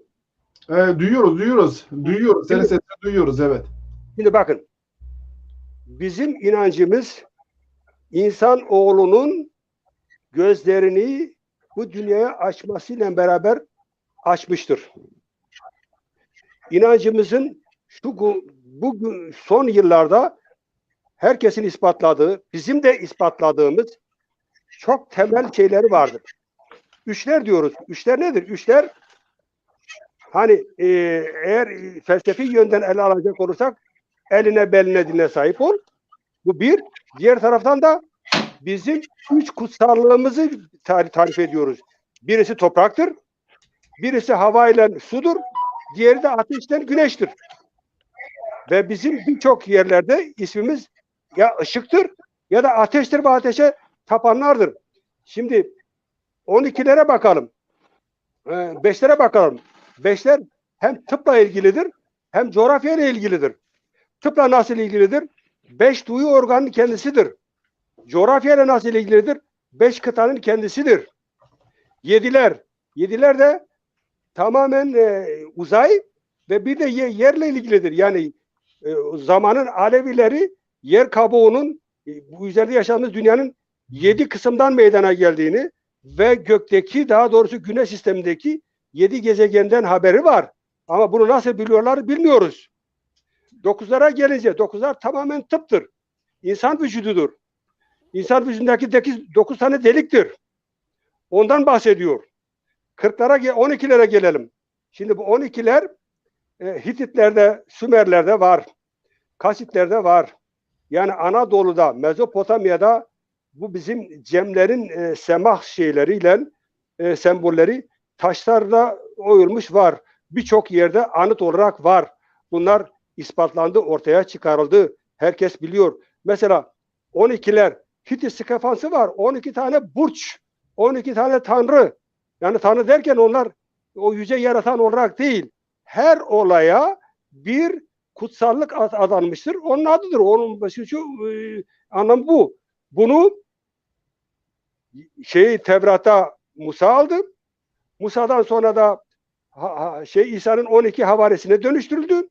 İslam da bunu 12 imama çevrildi. Halbuki bunlar 12 kutsallık sembolüdür.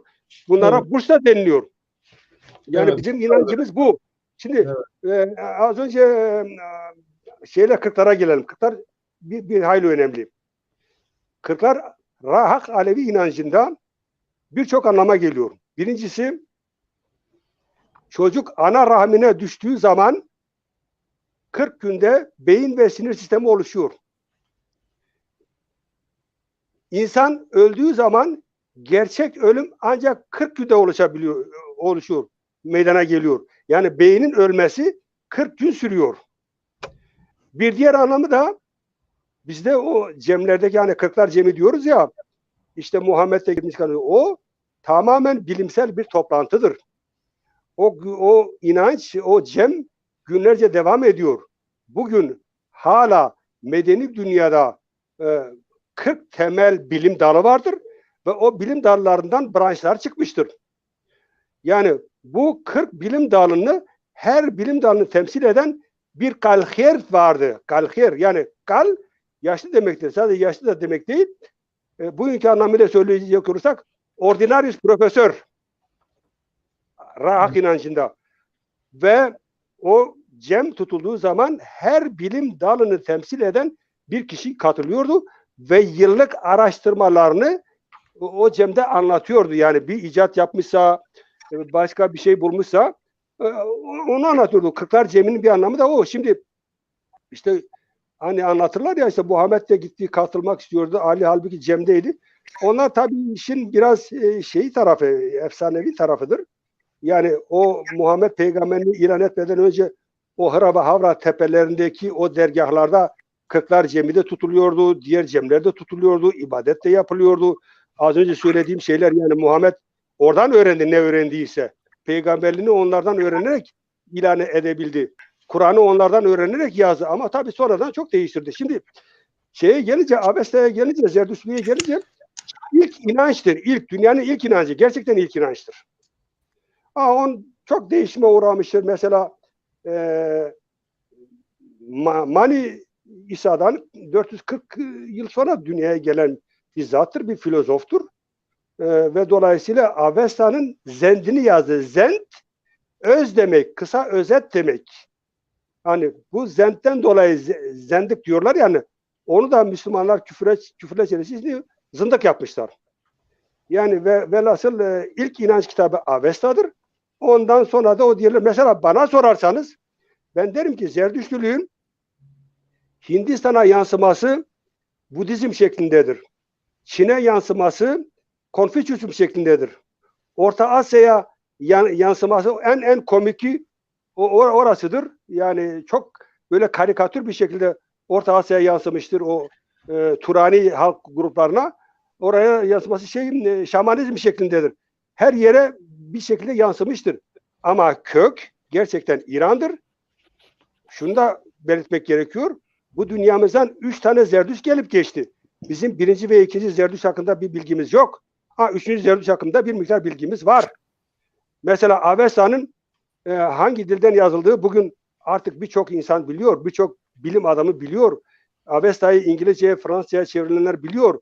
Avesta çivi yazısıyla yazıldı 3. Zerdüşt dönemindeki Avesta, onun da büyük bölümlerini, en çoğunu Halife Ömer yok etti. Şimdi dolayısıyla büyük bölümleri yok edilmiş olan Avesta'yı şimdi tam anlamıyla bilmenin imkanı yok. Gerçekten yok. Çünkü elimizde yok yani. Yok Evet. edildi. Elimizde bazı şeyler var. Avesta'nın Büyük İskender devrinde Büyük İskender'in İran'ı işgaliyle birlikte bir sürü şey kayboldu Avesta'da. Ama olan kesimler epey açıklayıcı. Tabii birkaç Avesta var. Genç Avesta var, yaşlı Avesta var, dilleri değişik.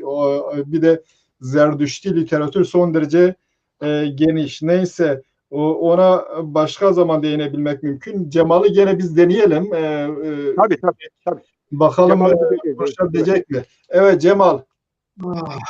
Şimdi bakalım. Ya hak de, ya hak Umarım de. bu sefer bir sorun çıkmaz. Bu sefer Ya hak ya, dersen belki ya hak ya Hızır. Dengeme. yani Hızır güçlüydü. Gücüyle yardım ediyordu. Şimdi bu teknolojiye biraz Hızır'ın gücü de yetmez. Öyle görünüyor. Hakkında Hızır'ın da gücü biraz zor yeter. Buyurun. Vallahi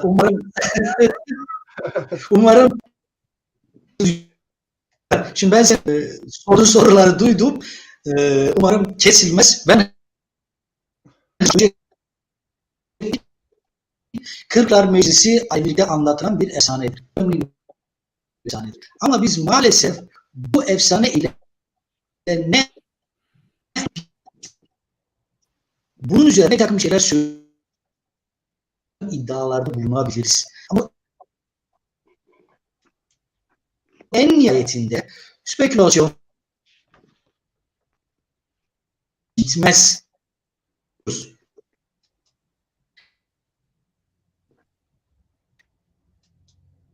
Evet, tekrar dondu. Cemal gene dondu. Belki sen duyuyorsun bizi ama biz seni duymuyoruz. Ya maalesef. Evet. Kek Zeynel size gelelim. Zamanımız da geçiyor. Şimdi ben başka bir soruyu sonradan Pir Balo'ya soracağım. Şimdi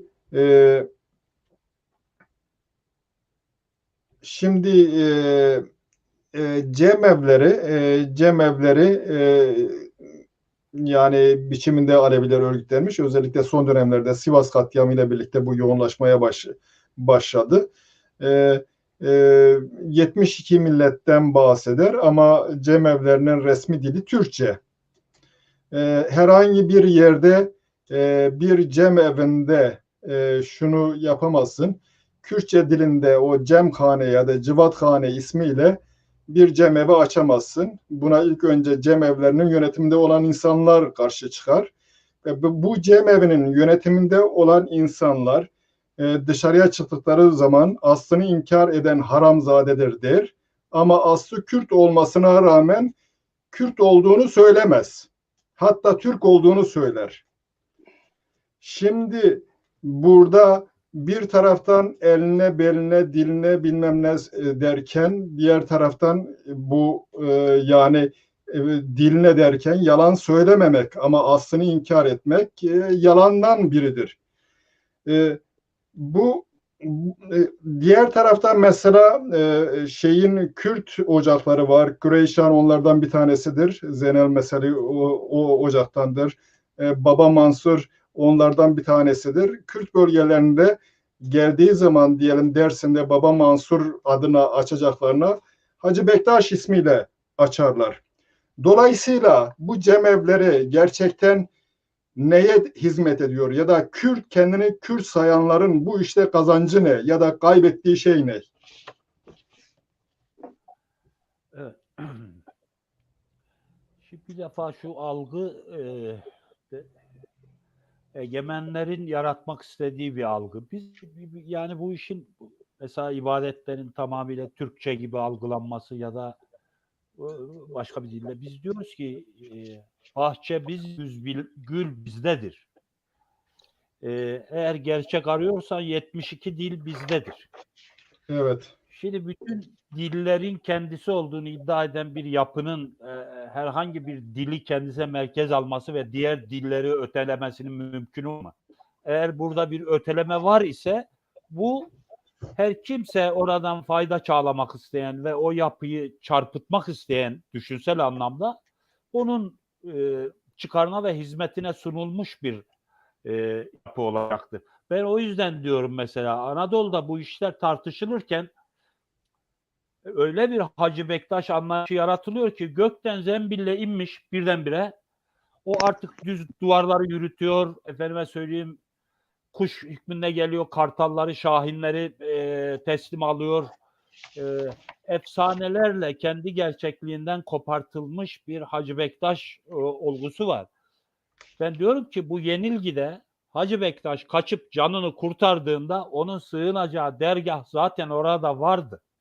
Belki de 1000 yıldır vardı. Yani bu belki de bir Hristiyan dergahıydı. Öyle mi? Dolayısıyla biz Yani başka bir mirastan da şimdi, başka bir tabii miras da yani söz biz konusu. Aleviliğin tabii Aleviliğin biz şimdi kadim bir inanç olduğunu aslında tek tanrılı dinlerden çok daha evvel o topraklarda yurt tuttuğunu söyleyebiliyoruz bugün çok rahatlıkla. Şimdi bunu söyleyebilince şunu görüyoruz. Kendisine herhangi bir dili referans alan, kendisine herhangi bir dini referans alan düşünce Alevilik düşüncesi değildir. Alevilik çok daha geniş, kapsayıcı, daha derinlemesine düşünülmesi gereken kızılbaşlık diyeyim ben buna, ışık taifesi diyeyim. Bakın biraz önce burada bir notlarıma bakmıştım. Şimdi zaten bu Alevilik anılması Cumhuriyet sonrasında bu Alevilik olarak anılmaya Osmanlı'nın 2. Mahmut'tan sonra Kızılbaş taifesi giderek Abdülhamit döneminde İttihat ve Terakki ile beraber şeye dönüşüyor. Alevilik diye bir kavrama dönüşüyor. Yani Aleviler kendilerini Alevi diye falan tanımlamıyorlar hiçbir zaman. Kendilerine Kızılbaş diyorlar. Ateşe, güneşe inanıyorlar. Güneşe işte onlar diyorlar. Milattan önce 600'lü yıllarda yani bu Zerdüştiliğin İran'daki yansımaları ve ondan etkilenen Zerdüşti, Mazdeki, Babeki, Hürremi, İsmaili, Katmali, Vefai, Surüser, Kızılbaş, Rafizi, Ali ile Rea Hak, ondan sonra çeşitli isimlerle birbirini devam eden bir şey var, silsile var. Bunlar döneme göre isim değiştiriyor. Döneme göre kendisini yeniden tanımlama ihtiyacı duyuyor. Döneme göre en iyi İslam benim diyor efendim. En iyi Müslüman benim diyor. Siz diyor Kur'an'ı tahrif ettiniz, yok ettiniz falan. Şimdi bütün bunları yaparken bir tek şey var, savunma içgüdüsü. Kendi üzerine gelen yani devlet dinleri diyelim, kendisini din devleti olarak tanımladı. Hristiyanlık mesela ne oldu? İsa'dan sonra 335'li yıllarda değil mi? Konstantin Hristiyanlığı devlet dini olarak ilan etti. O Hristiyanlık devlet dini olduktan sonra bütün diğer farklı inançlara ne yaptı? Büyük bir şiddetle yöneldi. Hatta o kadar ileriye gittiler ki İsa'nın doğduğu köy olan Nasıra köyünde İsa gibi komünal yaşıyordu İsa biliyorsunuz. Yani buraya getirin diyordu. Burada kardeşçe yiyeceğiz, bölüşeceğiz falan. İsa'nın doğduğu köyde ne kadar Nasıra köyünde insan varsa hepsini yok ettiler. Kim yok etti? Hristiyanlar yok etti. Yani devlet dini olarak Hristiyanlığı benimseyen Konstantin yok etti. Dolayısıyla biz şunu biliyordu Aleviler. Bu kadar öngörüleri yüksekti. Yani kendi inançlarını sırlamadıklarında, kendi inançlarını bir takım olgularla gerçeklemedikleri zaman, örtmedikleri, perdelemedikleri zaman direkt yok edilecekler. Çünkü onlara dayatılan dinin o kadar ilerisinde düşünüyorlar ki o dinin kurallarının, koşullarının onların inancını kabul etmesi, içselleştirilmesi, anlayışla yaklaşmasının mümkünü yok. Bu şiddet karşısında konumlanmak ve kendi yaşamlarını sürdürebilmek, inançlarını sürdürebilmek için bizim sırlama diye tarif ettiğimiz olayı gerçekleştirdiler. Bin yıllar boyunca böyle yaşayabildi bu inanç. Şimdi gelelim cemevlerine. Biz bin yıllar boyunca kıskançlıkla sakladığımız bazı gerçeklerimizi hak etmeyen adama verir miyiz? Gözümüz gibi koruduğumuz diyelim. Efendim. Yani iki kelimede 10 bin yılın gerçeğini kavradığını iddia eden insanlar çıkıyor ortaya. Bu artık şeye döndü efendim. Bizim inancımızın felsefi derinliğine hakarete dönüştü. Bu o kadar basit değil. Bu yolda emek harcayacaksın, öğrenmek gibi bir yolculuğa çıkacaksın. Sonra bizim cemlerimiz kainatı anlatır. Yaratılışı anlatır, büyük patlamayı anlatır. Bizim cemlerimizde, semahlarımızda o her figürde yaratılışın kaynağına dair bir şey vardır. Şimdi bunu seyirlik bir şeye dönüştürdüler. Bu çok felaket bir olaydır. Yani Alevi'yle devletin bin yıllar boyunca ya da devlet edenlerin, hükümet edenlerin bin yıllar boyunca yapamadığı kötülüğü tırnak içerisinde Alevi kimlikli unsurlar yapıyorlar. Cemleri seyirlik bir olguya dönüştürerek. Bir defa Cem'in kendisine girmek için bile son derece farklı ritüellerdi. Yani orada bir defa sen kendini gerçeğin huzurunda ispat olacaksın ki yerini alabilesin. Şimdi ama sandalyemizi atıyoruz, oturuyoruz oraya. Çocuklar çıkıyor. Neydi? Semah grubu. Yani böyle tanımlar var biliyorsunuz. Semah grubu, cem evi bilmem ne grubu. Yani bu kavramlar sadece yanlışlar, irdelenmesi gereken kavramlar. Bu iş kent soylu olmaya başladığı anda kapitalizm bu işe müdahale eder. Bütün inançlarda böyle olmuştur. Devletler müdahale eder, seni kendileriyle aynıleştirir. Bu inanç doğayla harmanlanmış ve doğanın dilini konuşan bir inançtır. Doğadan uzaklaştığın zaman, doğanın dilini konuşmaktan uzaklaştığın zaman yabancılaşma dediğimiz olguyla kapitalizmin kendi dayattığı karşı karşıya kalırsınız. Bunu ister İngiltere'de yaşayın, ister Almanya'da yaşayın, isterse İstanbul'da yaşayın. Alevilik iddiasıyla büyük kentlerde duruyorsanız 1000 kat daha attığınız adımlara, ettiğiniz sözlere dikkat etmek zorundasınız. Yani Aleviliğin dejenerasyonunun bu kadar cemevleriyle birlikte bu kadar yoğun bir biçimde başlamasının altında yatan da budur. Alevilik kendi ruhban sınıfını yaratmaya çalışıyor. Alevi olduğu iddiasıyla yola çıkanlar kendi ruhban sınıfını yaratmak istiyorlar. Ruhban sınıfını kim ne için yaratmak ister? Ruhban sınıfını insan değil, para secde edenler yaratmak ister. Ve nitekim kurumlaşılan yerlerin %90'ında bakıyorsunuz çıkar ilişkileri insanı korkutacak bir düzeye gelmiş.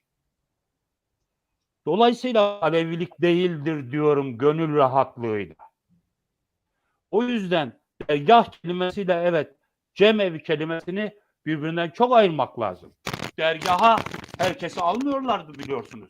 Bakın bunlar belki semboliktir, simgesel şeylerdir. Hani de 40 yıl ben bu dergahtan içeri eğri odun giremez diye bire doğrultarak, keserek koydum içeriye. Yunus'a mal edilen böyle bir söz var. Bu ipuçları, bu inancın bir takım gerçekliklerinin ifade edilmesidir. Yani odunun dahi eğrisinin giremediği bir yere yol geçen hanı gibi önüne geçenin girdiği ve bazı kavramların da son derece değersizleştirildiği bir durumda buralara müdahale etmek gerekiyor. Bunlara itiraz etmek gerekiyor. Çünkü bu yozlaşma çok tehlikeli bir boyuta gidiyor. İşte ondan sonra ne oluyor? Onun hemen bir adım ötesinde bekleyen şey belli. Diyanetin Alevisi olmak. Hani Ali ise biz en iyi Aleviyiz diyorlar ya, bir dönem öyle diyorlardı. İşte Alevilik Ali'yi sevmekse en iyi Alevi biziz. En iyi Hüseyin'i biziz, oyuz, buyuz kavramları. Şimdi bunların bugün kurumlaşan cemevlerinde tartışılması gerekiyor. Ben birkaç defa Türkiye'de şeye rast geldim, cenazeye, inanın tüyleri diken diken oldu. Yani orada cenazeyi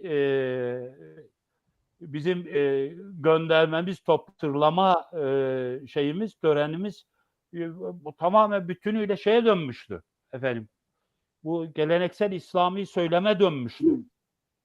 Bizim kadim inancımızla bir alakası olmayan bir yere dönüştürülmüştü.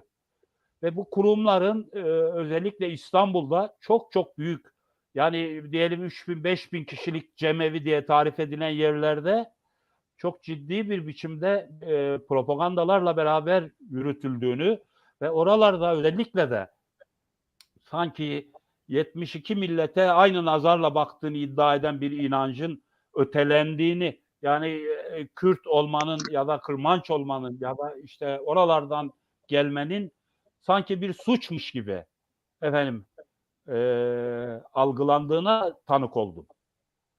Bunlara itiraz etmek gerekiyor. Evet, evet, Bunlara ben itiraz etmek onun örneklerini başka yerlerde de görebilmek mümkün. Mesela bunlar bilgiden bahsediyorlar, hakikatten bahsediyorlar, gerçekten bahsediyorlar. Diyelim eğer gerçek söz konusu olacak olursa bu okumakla gerçekleşir ama okuyan insanlardan kaçıyorlar mesela. Gerçeği söyleyenlerden kaçıyorlar. Onlara bütün şeyleri kapatıyorlar. Onun aksine böyle gelişigüzel, ortalama bazı şeyleri söyleyebilecek insanları tercih ediyorlar. Tabii bu belirttiğiniz gibi bir çıkar ilişkisi, geleceğe ilişkin bir kaygı ya da gelecekteki hedefleri engelleyici bir şey olarak gördüklerinden dolayı bunu yapıyorlar. Belli ki devletin tercihlerine mesela uymuyor Kürtlük. Kürtlük devletin tercihlerine uymuyor. Eğer Kürtlük popüler olsa, onun üzerinde bir çıkar elde edebilmek mümkün olsa besbelli ki bir sürü cemevinin yöneticisi oraya kayacaktır. Bunu Bir şey görüyoruz. istiyorum. Şöyle bir şey söylemek istiyorum. Bizde Evet. menzil kavramı bilgiye yolculuktur. Evet. İnsanın yaşamı boyunca bilgiyle olan ilişkisi ve ona ulaşma isteğidir. Yani bilgiye ne kadar yakınlaşırsan sendeki erdem ve geniş perspektif o kadar kainatı kavraman o kadar kolaylaşır diyeyim. Şimdi sen bu böyle bir şey görebiliyor musun bu dediğimiz kurumlarda? Evet. Yani bizim dergahlarda çok çok güçlü bir öğretiden geçiyordu insanlar. Bakmayın. Birkaç dil öğreniyorlardı. Birkaç dil öğreniyorlardı. Okunması gereken bütün eserlere ulaşabildikleri oranda ulaşıp okuyorlardı. Bunu diyelim ki 500 yıl, 600 yıl önce yapıyorlardı. Şimdi bakıyorsun yani teknik olarak her şey ulaşılabilir bir durumda. Efendim bilgiye ulaşmanın yolu son derece kolaylaşmış. Ama buna rağmen cehaleti körükleyen bir tayfa oluşuyor, bir kesim oluşuyor. Bu kurumlarda.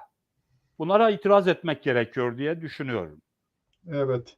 Dolayısıyla bu yani bu o zaman şunu diyebilir miyiz? Özellikle Pir Balo da kayboldu. Bu Sivas katliamından sonra yaygınlaştı. Bu Ali arkadaş, Sivas katliamıyla bu işin ilişkisi ne? Ne dersiniz? Acaba devlet bu sonuca varabilmek için mi Sivas katliamını işledi? Yani dini bilmem ne referanslar temelinde, eksende örgütlenmeyi gerçekleştirebilmek, böylelikle köklerinden insanları koparabilmek için mi böyle bir şey yaptı? Tabii Bir proje bakın bu midir? proje 1960'lı yıllardan itibaren bu mesela 12 Eylül'de de danışma kurulunda alınan kararlar vardı ve bu meşhur İzzettin Doğan esprisinin Cem Vakfı diye tarif ettiğimiz vakfın sunulması, desteklenmesi, ödeneklerle beslenmesi ve bu adamın Aleviliği özünden, kendi gerçekliğinden kopartmak için yaptığı 80'den bu yana nedir? 40 yıllık bir yolculuk var. Bu 40 yıllık yolculuğun temel hedefi Aleviliği kendi özünden koparma yolculuğudur. Ve bunun birçok yerde başarılı olduğunu görüyoruz. Bunun yanı sıra bunun tam tersini söylediğini iddia edenler de başka bir yere savruldular. Hani biraz önce tartıştık ya biz, dindir. İşte biz neydi? Kazanım. Almanya'da bu bir dindir. Ayrı bir dindir. Yani din olduğun zaman senin kurumların nasıl oluyor? Yani senin şeyin olması lazım efendim. Yazılı çizili bir öğretin, yalvacın, rehberin, peygamberin, efendim onun getirdiği kurallar, koşullar, onlar bunlar. Halbuki bizim Alevilik diye tarif ettiğimiz şey doğaya göre konumlanmış. Yani kızılbaşlık dediğimiz şey doğaya göre biçimlenmiş ve bin yıllar boyu doğanın dilini konuşmaya çalışmış. İnsanı da doğanın bir parçası olarak algılamış bir inanç. Doğanın Ama üstünde ve merkezinde. O şekilde bir din olabilir. Doğa merkezi bir din olabilir. Hayır, inanç. Doğa merkezi bir din İnanç. olamaz mı yani? Yani bir Bunların söz tümünü kapsayan ama bunların üstünde olan bir inanç olduğunu düşünüyorum. Evet. Pir Balo geldi. Zeynel Meseli, Kek Zeynel Meseli. evet. Şimdi siz Zerdüşt'e dayandırdınız. Biliyorsun ben aslında Medlerin Zerdüştü olmadığına inanıyorum. Göstergeler onu gösteriyor. Ama Medlerde bir aşiret vardı. Duyuyor musun? Bu aşiret Magiler, Mecusilerin aşiretiydi. Bunların bir kas sistemi vardı. Zerdüş yaptığı reformda kas sistemine yer yoktu. Kas sisteminin bir özelliği babadan oğula geçen bir dinsel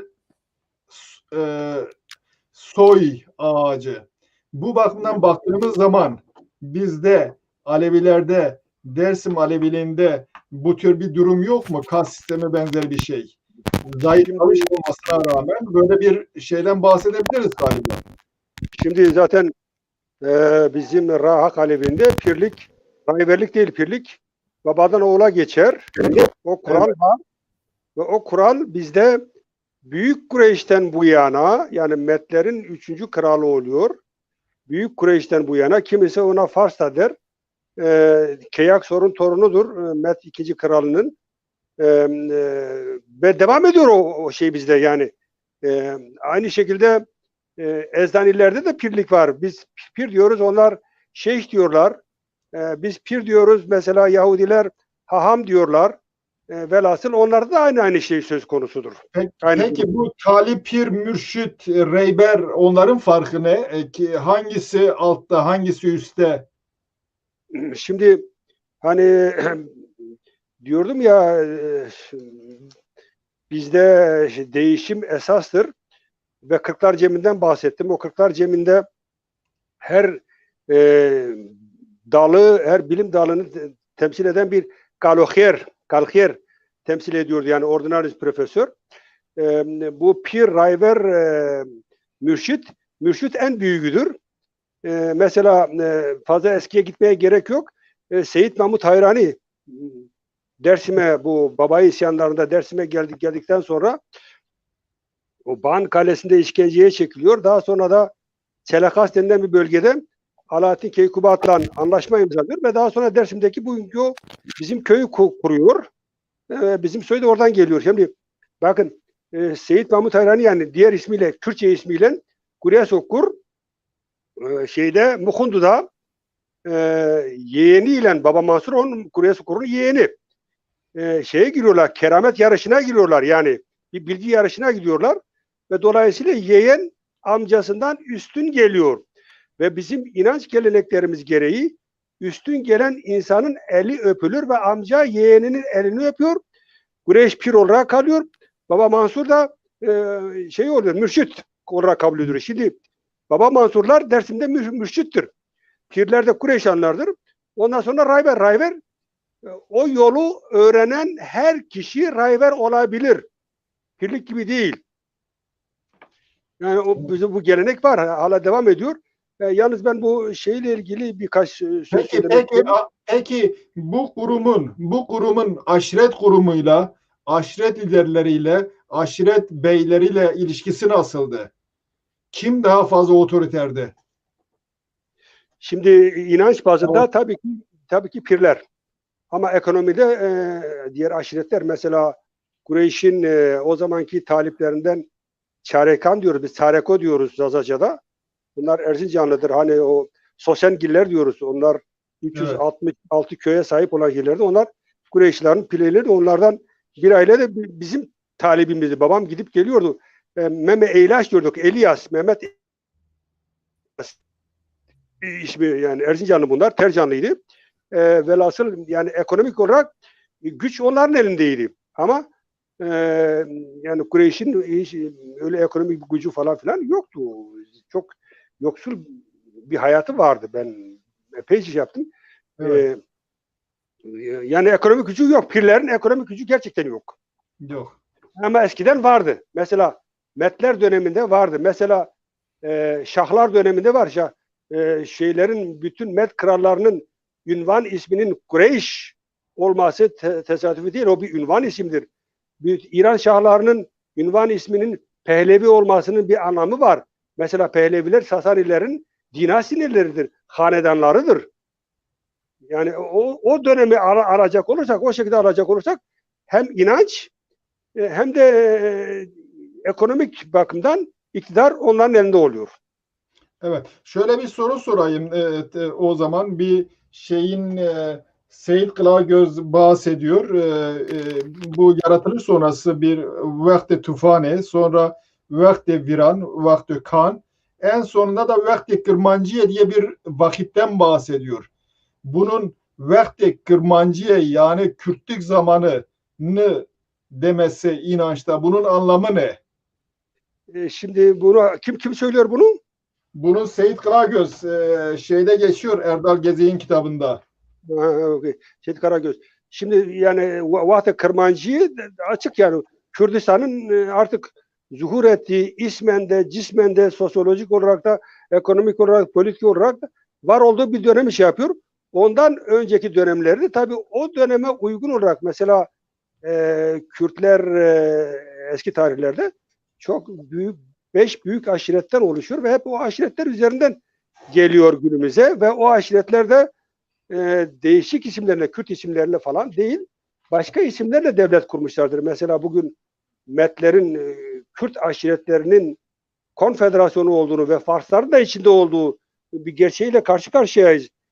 Ya da bugün Hititçe'nin çok önemli bir bölümünün Kürtçe'ye ve özellikle de Zazaca'ya tekabül etmesi tesadüf bir olay değil. Yani tabii ki Evet, yani o başka bir tabir... soru sorayım. Zikir ve cemlerde ağlama, trans hali, titreme mesela, öyle bir şey var mıydı? Yakın zamanda ben bir video gördüm. Yani diğer mesela Nakşibendi tarikatlarında zikir olduğu zaman bazen titreme halleri falan var, transa gelip de. Bu Alevi cemlerinde de öyle videoların paylaştığını gördüm. Öyle bir şey var mıydı? Evet, şimdi ben anne tarafından dedim ve baba tarafından dedim. Keramet sahibi olduklarını herkes anlatıyordu. Yani ben kendim görmedim. Ama babamda öyle bir keramet yoktu. Bizde de yok. Keramet olayı var.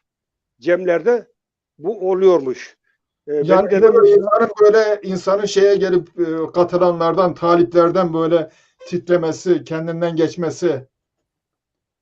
şimdi bakın onun bilimsel olarak da bugün televizyonlarda da görüyoruz.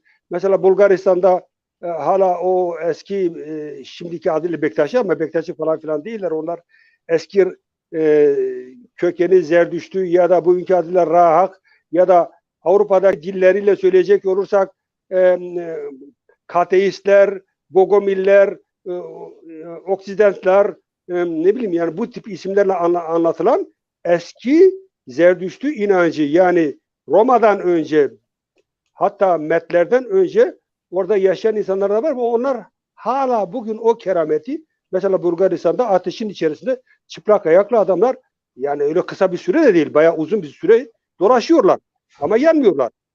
Şimdi bu keramet olayı bana sorarsanız bilimsel olarak var.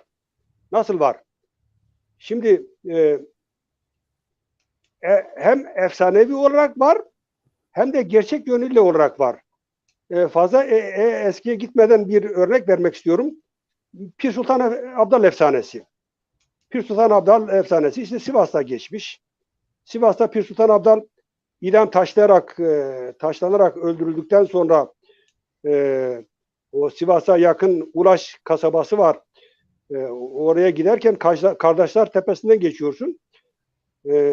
Ve Ulaş'tan Sivas'a gelen şahıslar geçerken, Sivas'a doğru yürürken Sivas'tan da Ulaş'a gidenler bir grup var. Ah diyor işte Pir Sultan Abdal katledildi, öldürüldü falan filan. Ulaş'tan gelenler diyorlar ki ya diyor biz az önce gördük. Eğri Köprü'den bu tarafa geçti. Köprüden bu tarafa geçti. Arkasında bir grup vardı. O grup Pir Sultan Abdal'a yetişmek üzereyken, köprünün üstündeyken de Pir Sultan dedi ki eğil köprü eğildi ve onlar Kızılırmak'a düşüp boğuldular. Şimdi bakın. Evet, anlıyorum. O var. Keramet bütün dinlerde var tabii. Şimdi bakın şimdi burada işin gerçeği nedir? Şimdi Sivas'ta bir Pir Sultan yaşamış. Katledilmiş. Sivas'ta bir Kızılırmak geçiyor, doğrudur.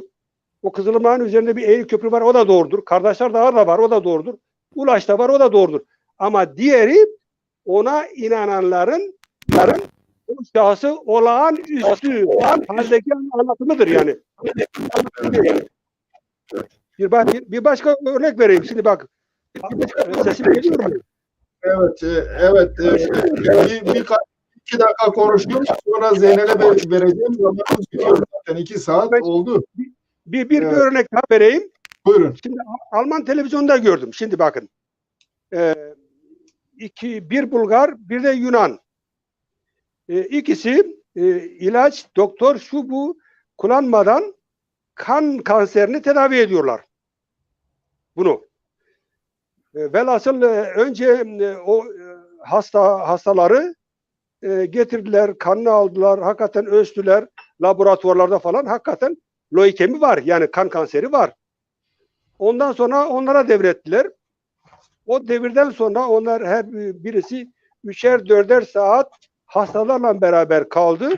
Sonra tekrar o hastaların kanını aldılar ve hastalık %60 mı 70 oranda tedavi olduğunu gördü. Şimdi bunu bilimsel olarak söylüyorum. Şimdi bu nasıl oluyor peki?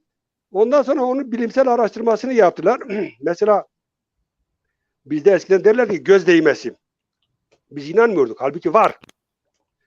O iki adamı, o Yunan ve Bulgar adamı aldılar. Güzelce bir kontrolden geçirdiler. Adamların gözlerindeki o ışın tedavisi diyoruz ya kanser tedavisinde. O kadar etkili. Evet. Şimdi peki bu özellik kaç insanda var? Bu keramet tabii. Evet. Yani şimdi bilimsel olarak var. Tabii onun bir de halk tarafından. İşte ben onu diyorum. İnsan bir şeye inanırsa,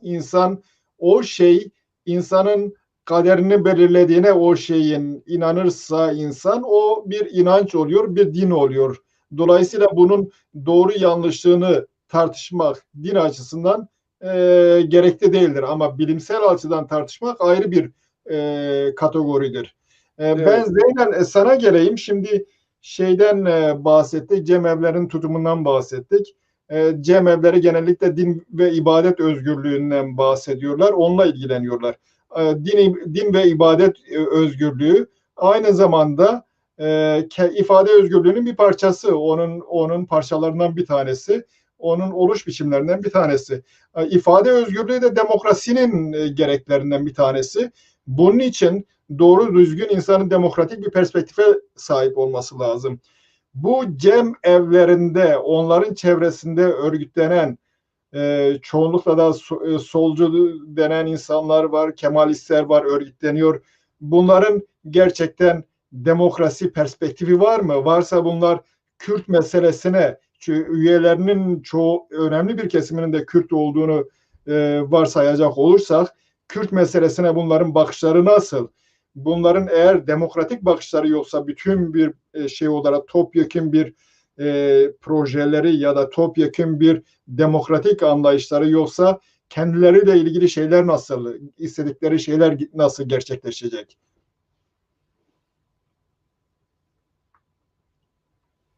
Yok, maalesef bu olmadığı için zaten diyelim Evet. ki bu birlikte davranabilme yeteneğini geliştirebilseler bugüne kadar var olabilmiş cem evi örgütlenmeleriyle yaptırım güçleri olur. Aynı anda birlikte karar verme, birlikte karar alma ve birlikte tavır koyma durumlarını oluşturur.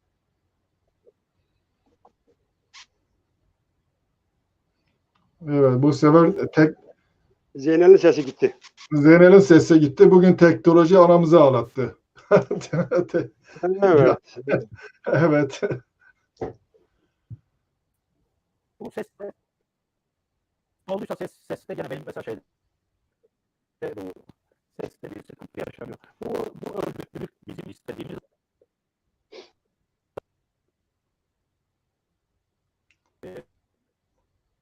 Evet, sen genel anlamda.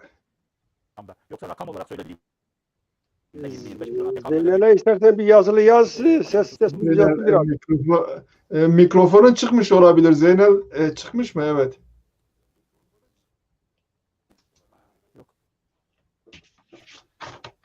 Sesin gelmiyor Zeynel. Biraz Zeynel. Ben Tonino.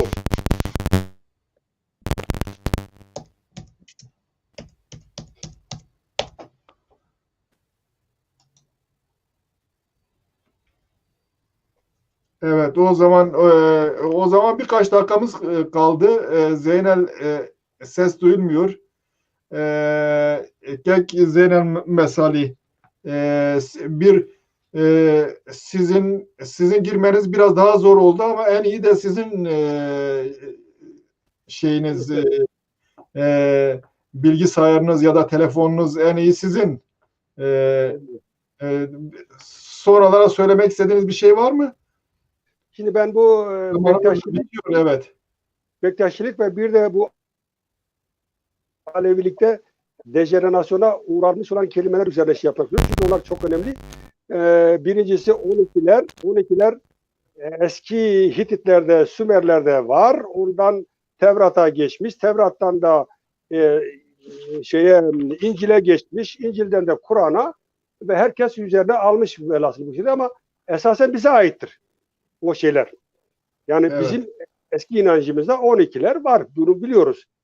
Diğer bir şey de bu Ali kelimesi elinin değiştirilmesidir. Olinin değiştirilmesidir. Bakın bizim Tunceli'de hiç kimse bizim büyükler hiç kimse Ali demezdi. Eli derlerdi. Eli Hızır derlerdi. Ve orucumuzun bir orucumuzun adı da Hızır o Eli orucudur.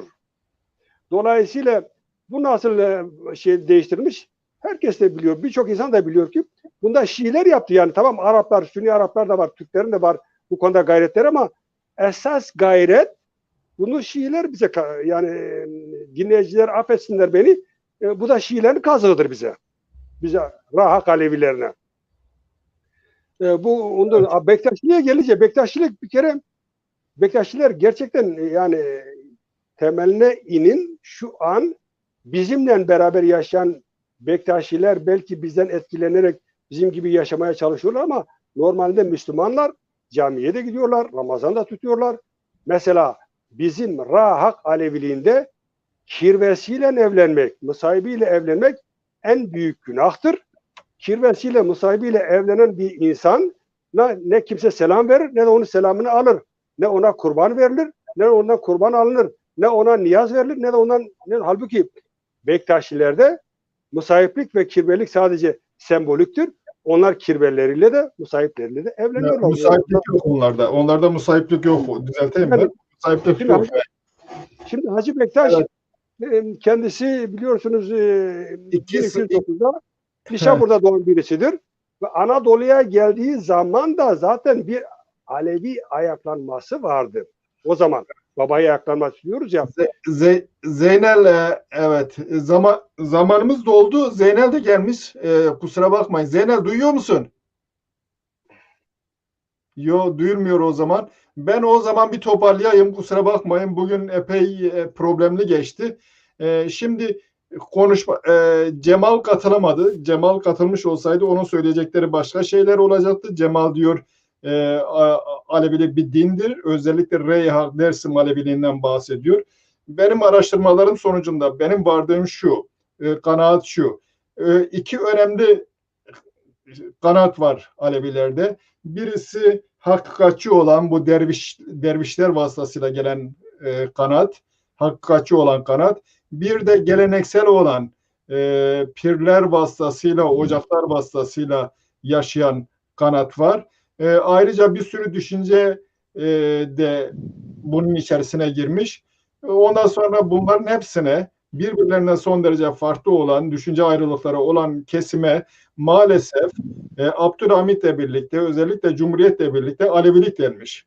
Aslında onun yerine inançları özgür bırakıp, inançlar kendilerini diğer düşünceler gibi olduğu gibi tek tek ifade edebilseler ve ondan sonra kendilerini ifade ettikten sonra bunlar isterlerse bir federasyon biçiminde bir araya gelmiş olsalar, bu o ülkenin düşünce tarihine, felsefik düşüncesine de önemli katkılarda bulunacak. Ama sistem tekçi olduğundan dolayı bunu bir yere sıkıştırmak istiyor. Onu da bu vasıtayla Sünniliğe geçirmek istiyor. Halbuki Sünnülük içerisinde de bir dizi akımlar var. Bunlar kendilerini ifade edebilseler, birbirlerine zarar vermemek koşuluyla bu kuşkusuz memleketin demokrasi açısından iyi bir gelişme olacak. Ben birlik yerine benzerlerin birliğinden, değişik farklılıkların kendilerini daha özgürce ifade etmesinin doğru olduğunu düşünüyorum. Görülebileceği gibi bir sürü Alevilik var. Bunlar yani birbirlerinden çok uzak düşüncelere sahipler ama buna rağmen neden birlikte olmaları gerekli olduğuyla ilgili de doğrusu insan bir fikir sahibi olamıyor. Birlikte olmak mecburiyetindeler mi bütün herkes? O da ayrı bir soru. Zeynel, duyuyor musun beni? Ben bir şeyler söyledim. Evet, çok net duydum. Ben toparladım. Ben böyle bir şey toparladım. Yani siz 2-3 dakika bir şey söyleyebilirsiniz. Zamanımız bitti. Evet. Sonuçta şu kurumlaşmalar yozlaşmanın temelini oluşturmadıktan sonra tabii ki kurumları bağrımıza basacağız. Tabii ki bizim binalarımız olacak onlar. Ama bazı değerler var ki o değerlerin çok hızlı bir biçimde yozlaştırılmasına karşı da elimizden geldiği kadar o ocakların 1000 yıllık savunucuları olarak karşı çıkacağız diye bitirmek istiyorum. Oldu. Teşekkür ederim. Zaten 2 saat doldu. Anlaşılan herhangi bir soru da yok. Sizin son anda çok iyi oldu bağlantınız. Mükemmelleşti. Sesiniz de iyi geliyor. Bitti fakat terk etmeyin. Olmazsa birkaç dakika sohbet ederiz şeyin arkasında. Tamam Ali'ciğim. Oldu. Teşekkür ediyorum. Kek Zeynel Mesai teşekkür ederim. Terk etmeyin. Biz birkaç dakika sohbet ederiz. Tabii çok sağ olun. Tabii bu az değil, yani binlerce yıllık bir tarihin, bir inanç tarihinin defalarca tahrip edilmesi bugün vardığımız sonuçlara getiriyor bizi ve bunun tamiri de öyle kolay olmayacak. Bunun tamiri içinde en azından bizim de gerçekten tam bir devlet değil de devlete yakın bir güce sahip olmamızı gerektiriyor ki olabilelim. Yoksa ideolojik zafer her zaman bizimdir, şimdi de bizimdir. Çünkü karşı taraf gerçekten ideolojik alanda bizimle tartışmıyor. Ama onlar tabii tarihte zorun rolünü çok iyi kavradıkları için ellerinde devlet gücü de var, devlet iktidarları da var. O şekilde bizi bazen katlederek, kanlı olarak, bazen de böyle beyaz katliamdan bizi bu hale getirdiler ama arda kalan bizler bu yolu sürdüreceğiz. Evet, teşekkür ederim. Evet, teşekkür ederim. Sayın seyirciler, Bu teknik sorundan dolayı sizi epeyce yorduk. Bizi dinlediğiniz için teşekkür ederim. Hepinize iyi hafta sonları dilerim. Gelecek hafta başka bir programda buluşmak üzere. Hoşça kalın. Gelecek haftaki programımız gerçekten bilimsel olacak. Sanıyorum pandemi üzerine konuşacağız. İyi hafta sonları.